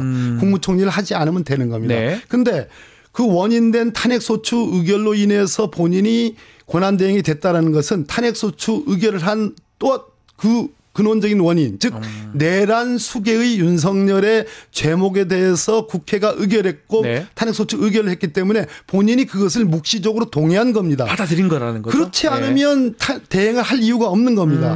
그런 차원에서 지금 내란 계엄을 내란죄 그 특검을 지금 공포하지 않는다거나 또는 저 상설특검의 추천 의뢰를 국회에 하지 않는다거나 하는 것은 직무유기가 될 가능성이 높고 그 직무유기를 넘어서서 그런 간접적인 증거로 결국은 윤석열의 비상계엄에 사실상 묵인 방조한 거 아니냐라는 의심까지 가능합니다. 지금 그렇죠. 그렇습니다. 그래서 이 논리대로 하면 얼마든지 한덕수 권한대행에 대한 혹시 탄핵 절차가 진행된다면 그것은 현재 대행으로서 한 행위에 대한 탄핵 절차가 아니라 이러이러한 대행으로서 직무유기를 하는 것은 이전에 계엄에 대한 상당한 방조 묵인 공조를 했을 가능성이 있다는 측면에서 그것을 강화시켜 주는 거고 그것을 원인으로 해야 된다. 이런 말씀드립니다. 그렇다면 24일까지 시간을 줬는데 김건희 특검, 내란 특검, 한덕수 지금 권한대행이 어떻게 할 거라고 예상하십니까? 저는 지금 어제 일보로 나온 것이 총리실의 입장이라는 게 총리실이라면 아마 국무조정실장 뭐 이렇게 될 겁니다. 입장이라는 것이 지금 공포 만기가 이제 정부로 법안이 이송된 지로부터 15일이니까 1월 1일입니다. 1월 1일까지 보겠다라는 겁니다. 여론도 듣고 뭐 헌법적인 이런 거. 제가 아까 헌법적 법률적으로 말이 안 되는 것은 자기 모순이고 자기 모순이에요. 그건 말이 안 되는 거고 그까지 본다는 얘기는 말 그대로 미끄럽지 않습니까 이분이. 참여정부에도 국무총리를 했던 분이고 윤석열 정부에 지금 3년째 가까이 지금 국무총리를 하고 지금 대통령 권한대행을 하고 있거든요. 이맛 저맛 다 보겠다는 거고 미끌거리는 것이 지금 이루 말할 수 없는 건데 이분이 거기까지 본다. 반반이라는 거예요. 반반. 그럼 결국은 이분의 입장이 중요한 게 아니라 저는 끝까지 보고 수사 과정도 볼 겁니다. 공수처의 수사 역량이나 수사 과정도 볼 겁니다. 25일 소환했는데 그것도 볼 가능성이 있고 모든 변수를 다 감안한 결정을 하는데 그렇다면 그 공포를 할 가능성도 있는 거예요. 그리고 늦게나마 상설특검에 대한 지금 추천 의뢰도 할 가능성도 있습니다. 그거보다 더 중요한 것은 민주당의 태도와 입장이라는 겁니다. 민주당은 적어도 24일 아까 24일까지 이 두 가지를 결정하지 않으면 탄핵 절차에 돌입하겠다. 자, 임시의 회기가 오늘쯤에는 어떻게 잡혀야 될 것 같고 우리 저 국회의장께서 저는 결단을 내리셔야 될 것 같고 적어도 24일, 25일 상관에서 25일 공수처 소환과 함께 소환 절차에 응하지 않을 가능성이 높은데 그것과 관련해서 26일쯤에는 완전한 최종적인 결정을 지금 우리 민주당과 야당이 해야 된다. 내려야 된다. 하는 생각을 가졌습니다. 자, 탄핵 소추단 얘기도 좀 해보겠습니다. 의원님이 또 탄핵 소추단에 가신 거 맞죠? 8년 전에도 제가 박근혜 때도 했던 걸로 제가 알고 있는데 그렇습니다. 뭔가 그때랑 지금 좀 다른 점은 있나요? 잘 진행되고 있는 겁니까? 그때는 권성동 의원이 법사위원장이니까 법률적인 탄핵소추위원이고 저는 저 야당 간사였는데 그때 권성동 탄핵소추위원장의 그 회방을 생각하면 그때 뭐 제가 대리인단을 더 늘려야 된다. 또 박근혜의 답변서를 공개해야 된다. 그래가지고 진짜 뭐 책상을 치고 무슨 뭐 개 XX까지 제가 들어가면서 뭐 이런 그 회방을 있었는데 지금은 그게 지금 참여하고 있지 않으니까 탄핵소추단에 지금 국민의힘이 참여하고 있지 않아요. 그런데 권성동 지금 원내대표는 그 탄핵소추단 아닌 국민의힘의 원내대표로서 지금 이 탄핵소추의 이 도도한 물결을 회방을 넘어서 지금 뭘 하고 있습니까? 지금 만약에 탄핵이 안 되면 탄핵 소추를 발의했던 의원들과 찬성한 의원들은 다 처벌돼야 된다. 예. 이것은 바로 윤석열의 소위 그 탄핵의 원인된 내란에 사실상 방조하는 그런 태도고요. 네. 이것이야말로 제가 말씀드린 윤석열의 소위 대대적 반격을 국민의힘의 주도 세력과 함께하고 있다라는 전증자라고 봅니다. 네. 그래서 국민의힘에 대해서 제가 별도 말씀 하나 더 드릴게요. 아로라고 들어봤습니까? 아로 이석기 예전 아로 그렇습니다. 아닙니까? 예. 아로라는 게 아주 소수의 뭐 경기 동부연합의 네. 지하 조직이라고 지금 그때 헌법재판소가 네. 유연정당 해산. 네, 유연정당 해산할 때 네. 그때 쓴 말이 주도 세력입니다. 아주 주도 작은 조직이에요. 네. 홍진당 안에서도. 네. 그렇지만 주도 세력이 그러면 전쟁이 일어나는 경우의 시나리오거든요. 압력밥솥으로 폭탄을 만든다. 뭐 이런 네. 이런 허무맹랑한 뭐 이런 얘기들이 있었음에도 불구하고 내란 음모 하나만으로 정당 해산했거든요. 그래서 권성동 원내대표에게 경고합니다. 네. 강을 건너지 마십시오. 내란 동조하는 위헌 정당이 될 수 있다. 이 말씀을 강을 지금 건너지 하시는 마십시오. 거네요. 강을 건너면 안 된다. 주도 세력입니다. 이렇게 네. 되면. 그 얘기 중에 좀 전에도 말씀하셨는데 윤석열이 거대한 반격을 시도하고 있다. 이 말씀은 바로 그 얘기입니다. 이 얘기입니까?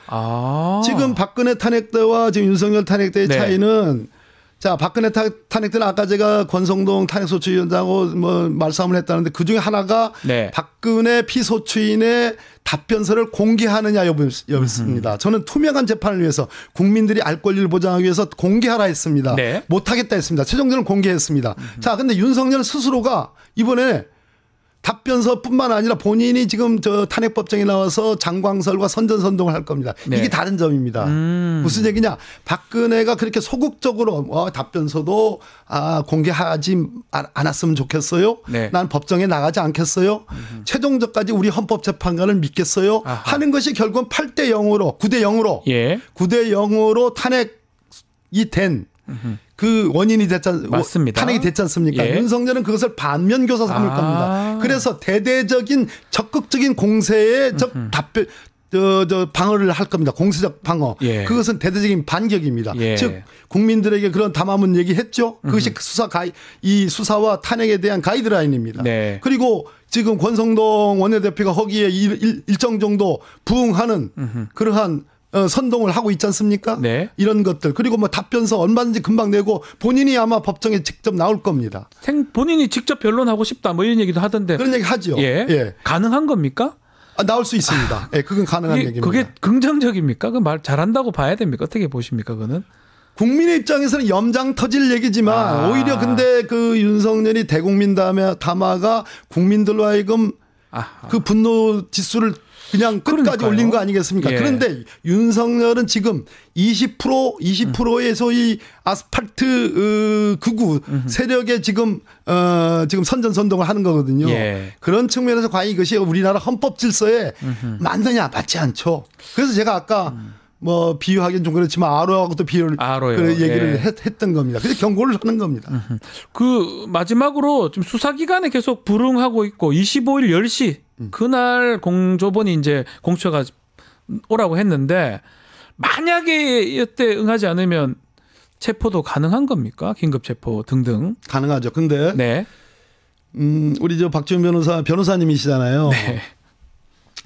검찰의 심우정 검찰총장이 수사권을 공수처로 이첩한 원인을 수사권의 범위, 즉 내란죄의 수사권이 있느냐 없느냐와 관련된 직권 남용으로 시작을 해서 네. 거기서 관련 범죄로 내란죄로 타고 들어가는 것을 구성을 했다가 네. 비판이 있으니까 그러면 공수처로 넘긴다.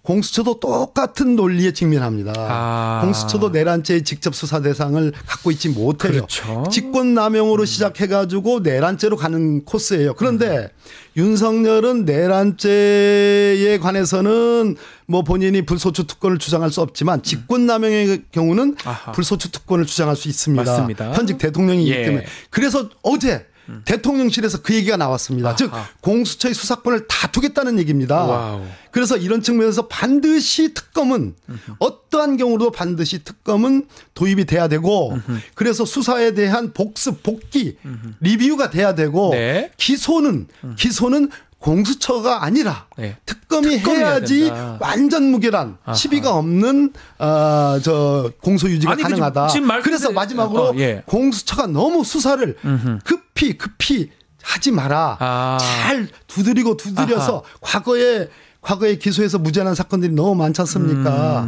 그 손준성이 무죄 났지 네. 않습니까? 그런 측면에서 공수처의 의지는 높이 평가하나 단단히 잘해라. 두드려서 아하. 수사 준비를 잘해서 소환도 하고 체포도 잘해야 된다. 그리고 기소할 생각, 기소권이 없습니다. 그래서 결국은 검찰을 넘겨야 됩니다. 예. 검찰을 넘기면 검찰은 독자적인 수사기관으로 윤석열이 구속되더라도 또다시 수사를 하고 기소여부를 결정합니다. 네. 그 전 단계, 저는 그것을 내년 1월 10일 정도로 보는 거예요. 그 전까지는 특검이 반드시 발동돼야 된다. 그 특검법이 통과되고 특검 구성하는데 시간이 좀 걸리잖아요. 그 그러니까- 10일까지 가능합니까? 그러니까 민주당은 예. 지금 뭐 내란 특검이든 상설 특검이든 민주당과 야당의 주도하에 의해서 지금 특검을 추천하도록 네. 되어 있습니다. 그것도 한독수 대행이 지금 임명하느냐가 관건인데 민주당은 지금부터 세팅을 다 해놔야 됩니다. 아.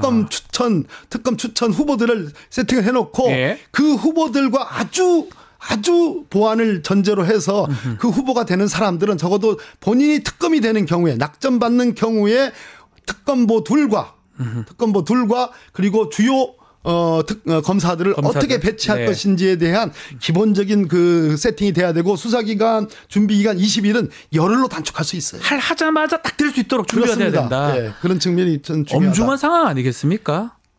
이거는 예. 탄핵을 의결할 때보다 더 엄중한 지금 그래서 특검이 필요한 그래서 거고. 긴장을 해야 예. 되고 28일 날 이번 주 또다시 이제 주말에 우리 국민들 너무 고생하셨고 네. 너무 감사하고 참 몸둘 바를 모르겠지만 또 우리가 또 함께 동력을 모아야 되겠습니다. 알겠습니다. 자, 오늘 말씀은 여기까지 듣겠습니다. 박범계 더불어민주당 의원과 함께했습니다. 감사합니다. 네, 감사합니다. 자, 마치기 전에 구독자 이벤트 하나 소개해드리겠습니다. 지금 실시간 채팅창 참여하시면 매일매일 2,000 통통 쿠폰 지급해드리고 있습니다. 2,000원 상당의 할인 쿠폰 지급해드리고 있어요. 자, 채팅창 링크에 있는 통통몰 앱에 가입하신 뒤에 회원 고유번호 코드 실시간 채팅창에 한 번만 붙여넣기 하면 이벤트에 참여하실 수가 있습니다. 댓글 다실 경우에는 하루 5번까지 참여하실 수가 있고요. 5,000 통통 쿠폰을 드리겠습니다. 자세한 건 실시간 채팅창 상단 고정 링크 아래 더보기란 참고해 주시면 됩니다. 내일 방송 소개해 드리겠습니다. 황희두 신인규 변호사와 함께하는 의사당 1번 출구 준비되어 있고요. 내일은 김도균 전 수방사령관 대담도 준비되어 있습니다. 많은 시청 부탁드리겠습니다. 이어서 뉴스 인사 프라임 진행이 되니까요. 어디 가지 마시고 조금만 기다려 주십시오.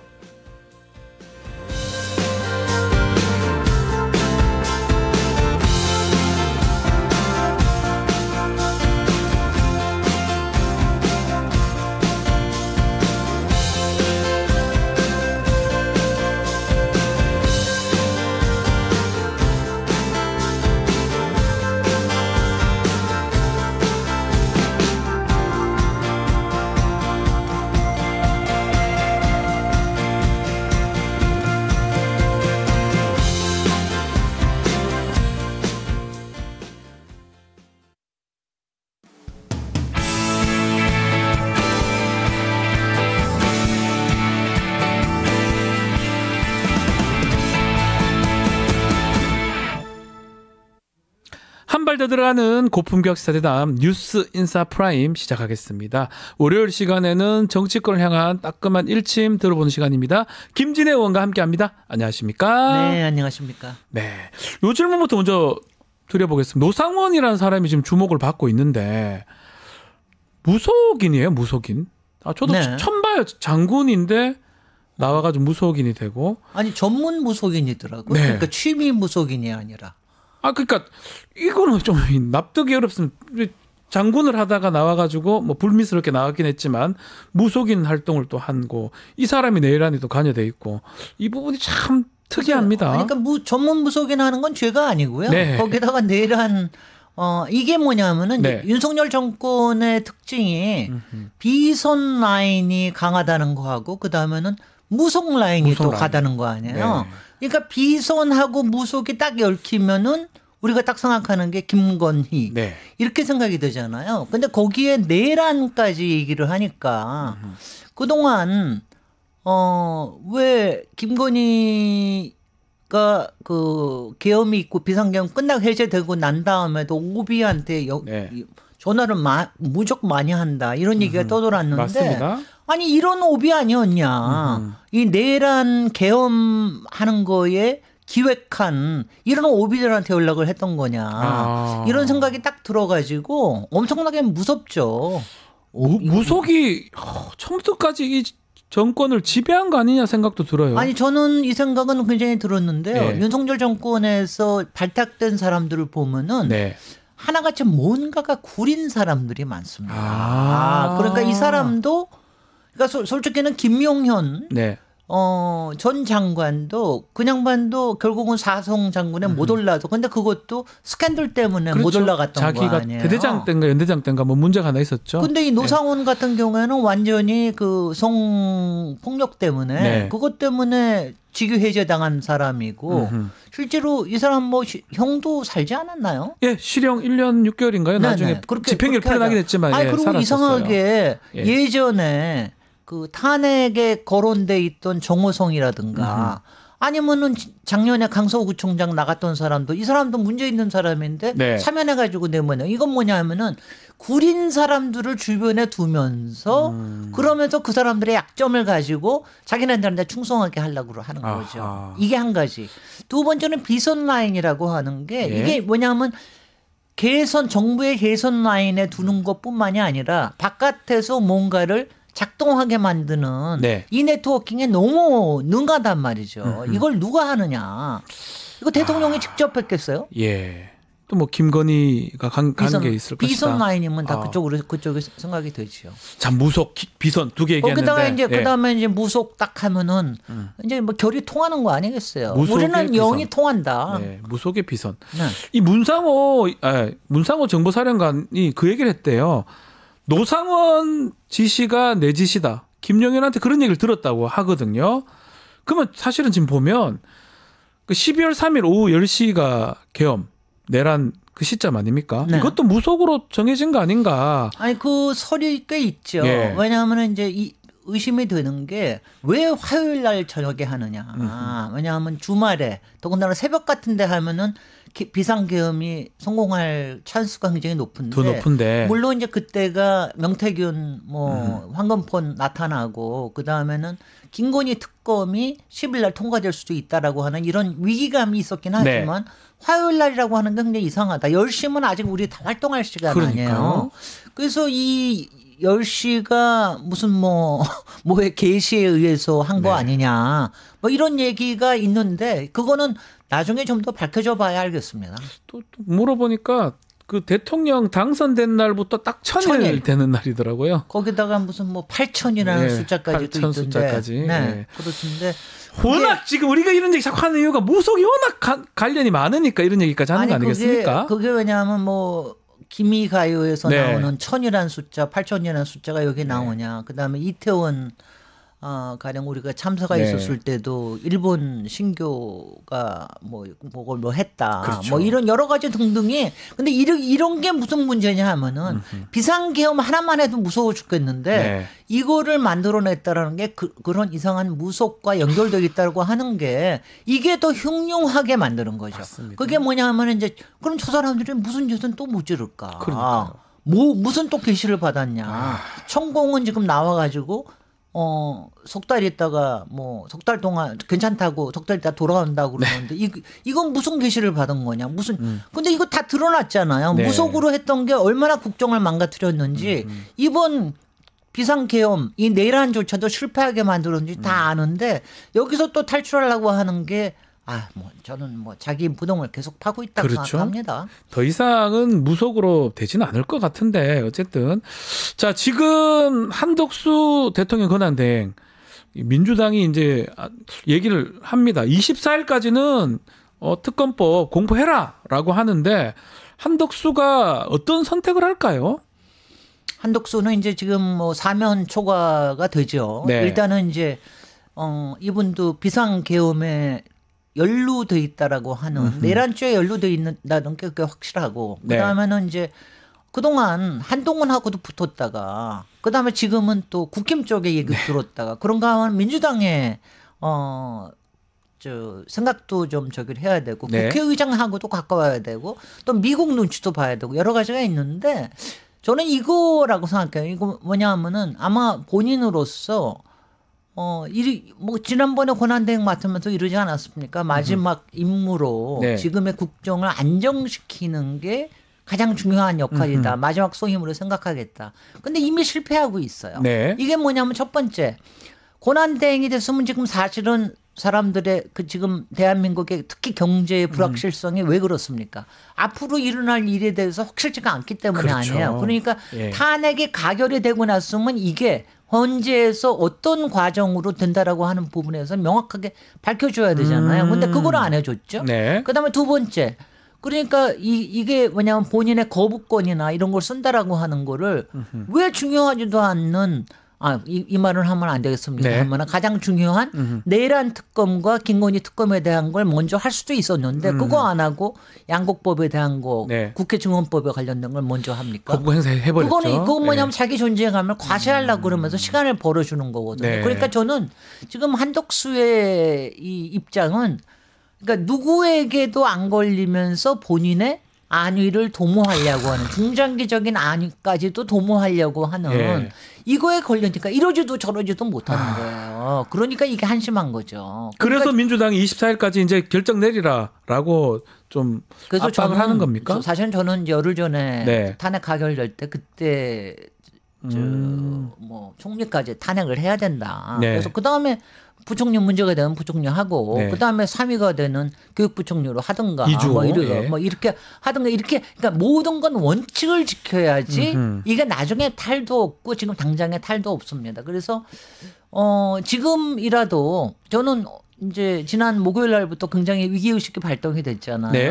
그래서 민주당이 이렇게 강력하게 나오는 거는 그거는 분명하게 이유도 있고 네. 그다음에 그게 국민들을 안심시킨다고 생각을 합니다. 지금 국민들이 불안한 거는요.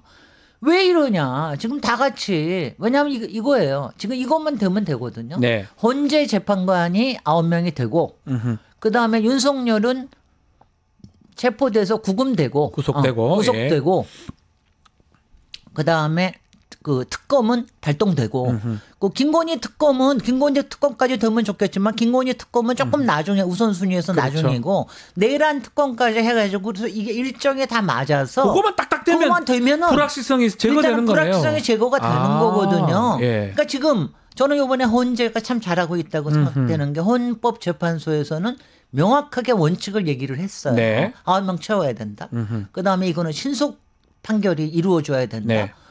그다음에 재판관 3명을 제대로 임명해 줘야 된다. 뭐 이런 얘기를 명확하게 해주니까 그거는 좀 안심이 된다 이거 아니에요. 근데 지금 이제 문제가 되는 게 네. 한덕수가 지금 그냥 권한 대행을 한 사람이 국민에게 안정감을 줘야 되는데 네. 이러면 되겠습니까? 이거 가능할까요? 문제는 그 임무 중에 하나가 지금 재판관들 임명하는 건데 오늘 내일 인사청문회를 합니다. 네. 3명에 대해서 뭐 국민의힘 참여 안 한다 그러고 3명 임명까지 가능할까요? 그러니까 이제 내일까지 보겠다고 하는 게 네. 바로 그겁니다. 내일까지 해가지고 지금 이제 그 인사청문회는 오늘 내일 하니까 네. 그러고 난 다음에 보통 2, 3일 정도가 걸리거든요. 그 이제 청문회 보고 채택하고 뭐 오늘 하고 하려고 그러면 그러니까 그 사이가 굉장히 이번 주 금요일까지가 굉장히 중요한 시간인데 이때가 안 되면은 그러면은 탄핵해야죠. 탄핵해야 된다. 목요일 날 탄핵, 메리 크리스마스 지나고 난 다음에 탄핵해야죠. 그래서 24일 네. 그리고 25일 소환 조사도 있고 26일 날 만약에 안 됐으면 네. 탄핵까지 간다. 네, 25일 날 이제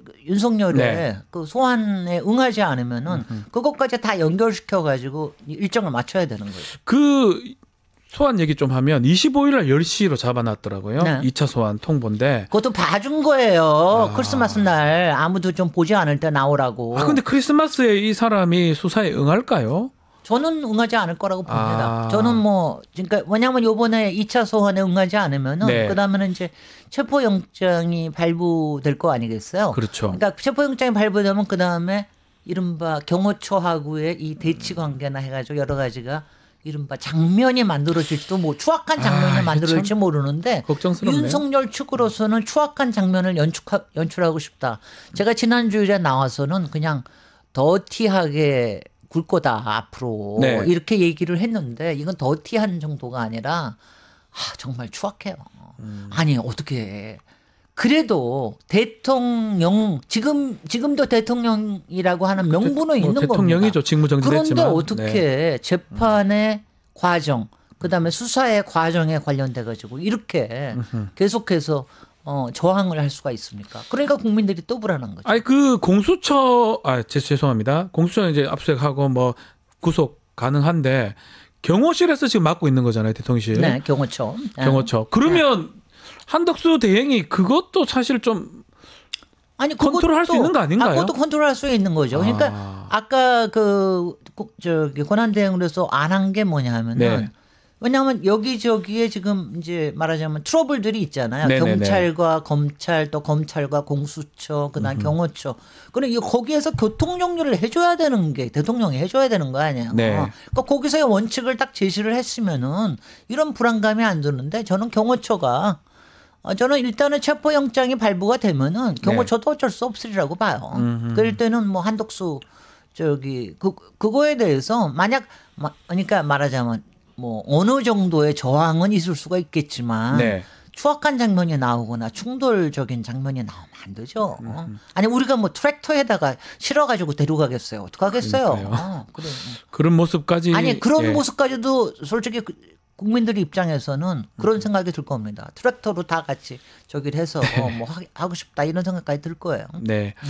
자, 국민의힘 얘기도 좀 해보겠습니다. 비대위원장 인선 좀 늦어지고 있는데 김재섭 의원 얘기도 나오는데 또 지금은 중진으로 가겠다라고 이제 의견을 모은 것 같습니다. 국민의힘 움직임은 어떻게 봐야 됩니까? 국민의힘은 이제 지금 뭐 그러니까 윤석열 왜냐하면 이거 국민의힘으로서는 네. 일단은 계엄과 내란에서 선을 끊어야 그래야지 국민한테 가까이 갈 수가 있는데 그걸 못 하고 있잖아요. 아직까지 못 하고 있습니다. 그러니까 네. 지금 탄핵에 대해서 어떻게 하고 별소리를 다 하는 거 아니에요? 그건 뭐 권성동이 원내대표 만들 때부터 그렇게 했던 거고요.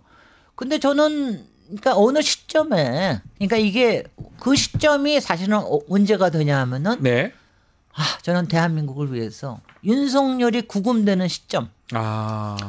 구금되는 뭐냐면 탄핵 의결되는 파면되는 시점까지 기다리기엔 시간이 너무 길어요. 많이 걸립니다. 사람들은 그 얘기를 하지만 예, 그때 되면은 태세 전환을 할 거라고 그러지만 그렇게 하면서 윤석열을 출당을 시켜야 돼요.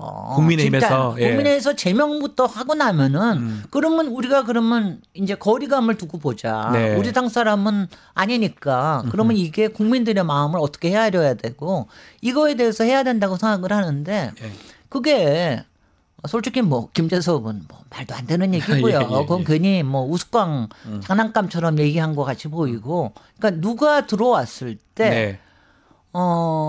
불행 중 다행인 거는 가령 나경원 거론되던 나경원은 벌써 탄핵에 관련돼서 계엄에 관련돼서 이상한 뻘짓 얘기를 해가지고 네. 신뢰를 잃어버렸잖아요. 근데 권영세는 그 얘기를 안 했단 말이에요. 여태까지. 어느 만큼 중립적인 위치를 좀 했었기 때문에 가령 권영세가 들어오면서 만약 태세 전환을 해서 우리가 한 정당으로 우리는 대통령은 또 여러 대통령이 있을 수 있지만 우리는 정당으로서 계속해서 가야 되는 정당이다. 그래야 위헌 정당이 안 될 수가 있는 거예요. 왜냐하면 지금 이대로 가면은요.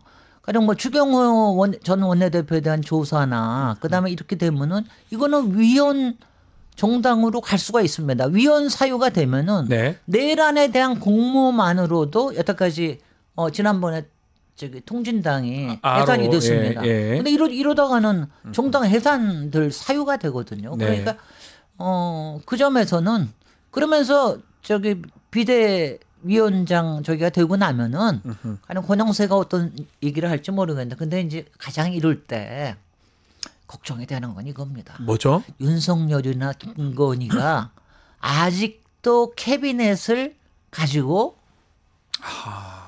작동을 할 것이다. 왜냐하면 지금요 이게 그러니까 처음부터 끝까지 김건희라고 생각이 되는데 이게 말이죠. 저는 뭐 이상하게 부정선거 운운하는데 그것도 다 저는 핑계라고 생각이 되고 네. 김건희 하나 지키기 위해서 또 김건희에 관련되는 것들이 나오지 않게 하기 위해서 이 모든 것들이 저질러졌다고 생각하는데 네. 지금도 마찬가지가 김건희 특검을 저쪽에서 반대하는 이유 중에 하나가 뭐냐면 김건희 특검이 발효가 되면 이번에는 딱 두 가지 명태균 그거 두 가지만이 아니라 15개 다 하고 나면은 이런 생각까지 들어요. 국민의힘 전체 네. 지도부뿐만이 아니라 그리고 정부의 상당한 부분이 김건희의 덫에 걸려져 있다. 이 거미줄에 같이 걸려져 있기 때문에 그래서 이걸 못하는 게 아닌가 이런 생각이 들 정도로 지금 그게 아마 그게 심각하게 고민이 될 겁니다. 그 지금 말씀 중에 국민의힘이 특히 권성동 원내대표 같은 경우는 8년 전에도 본인이 법사위원장 하면서 할 때하고 그때 지금하고 좀 다른 모습이잖아요. 아니 그때는 박근혜 개인의 국정농단이라고 하는 사안이고 그다음에 정권을 자기가 친반이나 뭐가 돼가지고 뭘 할 수 있을 거라는 생각을 했기 때문에 그렇게 하는 건데 지금은 뭐냐면은 2년 반밖에 안 지냈다. 나도 캐비넷에 걸려 있을지 모른다. 아하. 이러니까는 이렇게 한다라는 게 더 말이 안 되는 거죠. 그러니까 이 사람들은 저는 뭐 항상 저기 하는데 몰입애들이에요. 한마디로. 몰입해요? 왜냐하면 자기네들의 몰입애가 뭡니까? 자기네들의 사익의 도움이 되는 거에선 누구하고도 협잡을 하는 거거든. 누구하고도 손을 잡고 누구도 배반도 하고 거래도 하고 협박도 하고 이러는 몰입애 같은 짓을 하고 있다. 근데 국민들이 보면 지금 거의 다 알겠어요. 우리 다 알겠습니다. 이제는 다 아는 거예요. 나경원이든 권성동이든 진면목 다 보여주고 있거든요. 다 보니까 니네들의 사익을 위해서 니네들 무슨 짓이라도 할 판이고 이렇게 국민을 모욕할 수 있느냐. 대한민국을 이렇게 위기에 빠뜨릴 수가 있느냐. 그래서 의원님 보시기에는 만약 구금이 되거나 구속이 되거나 그 시점쯤 되면 그만할 것이다. 이렇게 바로 그렇기 때문에 윤석열의 구금이 절대적으로 필요합니다. 그리고 구금을 안 해야 될 이유가 없는 거고요. 그리고 본인이 무슨 추악한 장면을 연출하든 하고 자기네들의 세력, 태극기 세력, 구구 세력을 결집하려든 간에 그렇게 해서 해야 일단 대한민국의 안정감과 예측 가능성이 생기기 시작해서 이게 앞으로 향후 2주일 동안 있어야 될 일입니다. 그래서 구금이 그렇게 필요한데 또 이 국민의힘 앞으로 비대위원장은 누구를 뽑을 수 있는 겁니까? 지금 뭐 권영세 하겠다고 그러는데 그건 뭐 자기네들이 할 일이고 우리 걱정해 주지 말자고요. 왜 걱정해 줍니까? 왜냐하면 뭐 권성동은 이럴 거예요. 속마음으로는 그냥 내가 비대위원장까지 다 하고 싶다. 본인이 그래야지 의견이 정리가 되고 그렇다 이럴 텐데 그건 뭐 자기네들이 지금 뭐 어떻게 해도 그냥 지금 뭐 그냥 허우적 되고 있으니까 저렇게 허우적 될 때는 그야말로 비대위원장 저기 다른 사람을 좀 데리고 와서 뭘 좀 만들어야 될 텐데 그렇게 할 용기조차 없는 사람들입니다. 그 마지막으로 지금 국민의힘의 정연욱 의원이라고 있습니다. 부산 수영구인데 지역구에 이제 현수막을 하나 걸었는데 그래도 이재명 안 된다 이렇게 현수막을 걸다가 선관위부터 제재를 받았습니다. 국민의힘이 이거 왜 안 되냐 이렇게 반발을 하던데 이건 어떻게 봐야 됩니까? 아니 그거는 뭐 그러니까 선거법에 의한 거예요. 공직선거법에 의하면 어느 개인의 등락을 위해서 하는 거는 사전 선거 운동부터 그렇죠. 문제가 된다. 그러니까 뭐냐면 선거 기간만이 아니라 사전 선거에도 이게 문제가 되는 거예요. 그렇기 때문에 하는 거고 거기서 이번에 선관위에서 내란 공범이라는 말은 오케이를 했잖아요. 그러니까 그거는 일종의 주장이다. 정치적인 주장이다. 그래 괜찮지만 이재명이라는 말을 부tum으로 해서 이거는 어느 개인의 안 된다고 낙선을 얘기한다는 거잖아요. 그죠? 당선이든 당락을 결정할 수 있는 이거는 공직선거법상 문제가 되는 겁니다. 그래서 지금요. 민주당 쪽에 어떤 사람이 하도 국힘에서 하도 저기 이거 가지고 뭐라 그러니까 또 나경원 의원 나와가지고 뭐라 그러니까 우리 쪽에서 오세훈이든 한번 한동훈이든 붙여보겠다. 나경원도 한번 붙여줘봐. 나경원은 아마 속으로 은근히 누가 자기를 붙여줬으면 좋겠다 생각할지도 모르겠는데 이거는 공직선거법상 그런 거예요. 근데 그거 다 아는 법조인 출신의 나경원 의원이 그런 식으로 선관위를 매도하는 것 자체가 문제인 거죠. 알겠습니다. 자, 빨리 좀 이 국면을 안정시키려면 한덕수도 잘 판단해야 되고 또 윤석열 구속, 구금. 윤석열 구금, 특검 출발.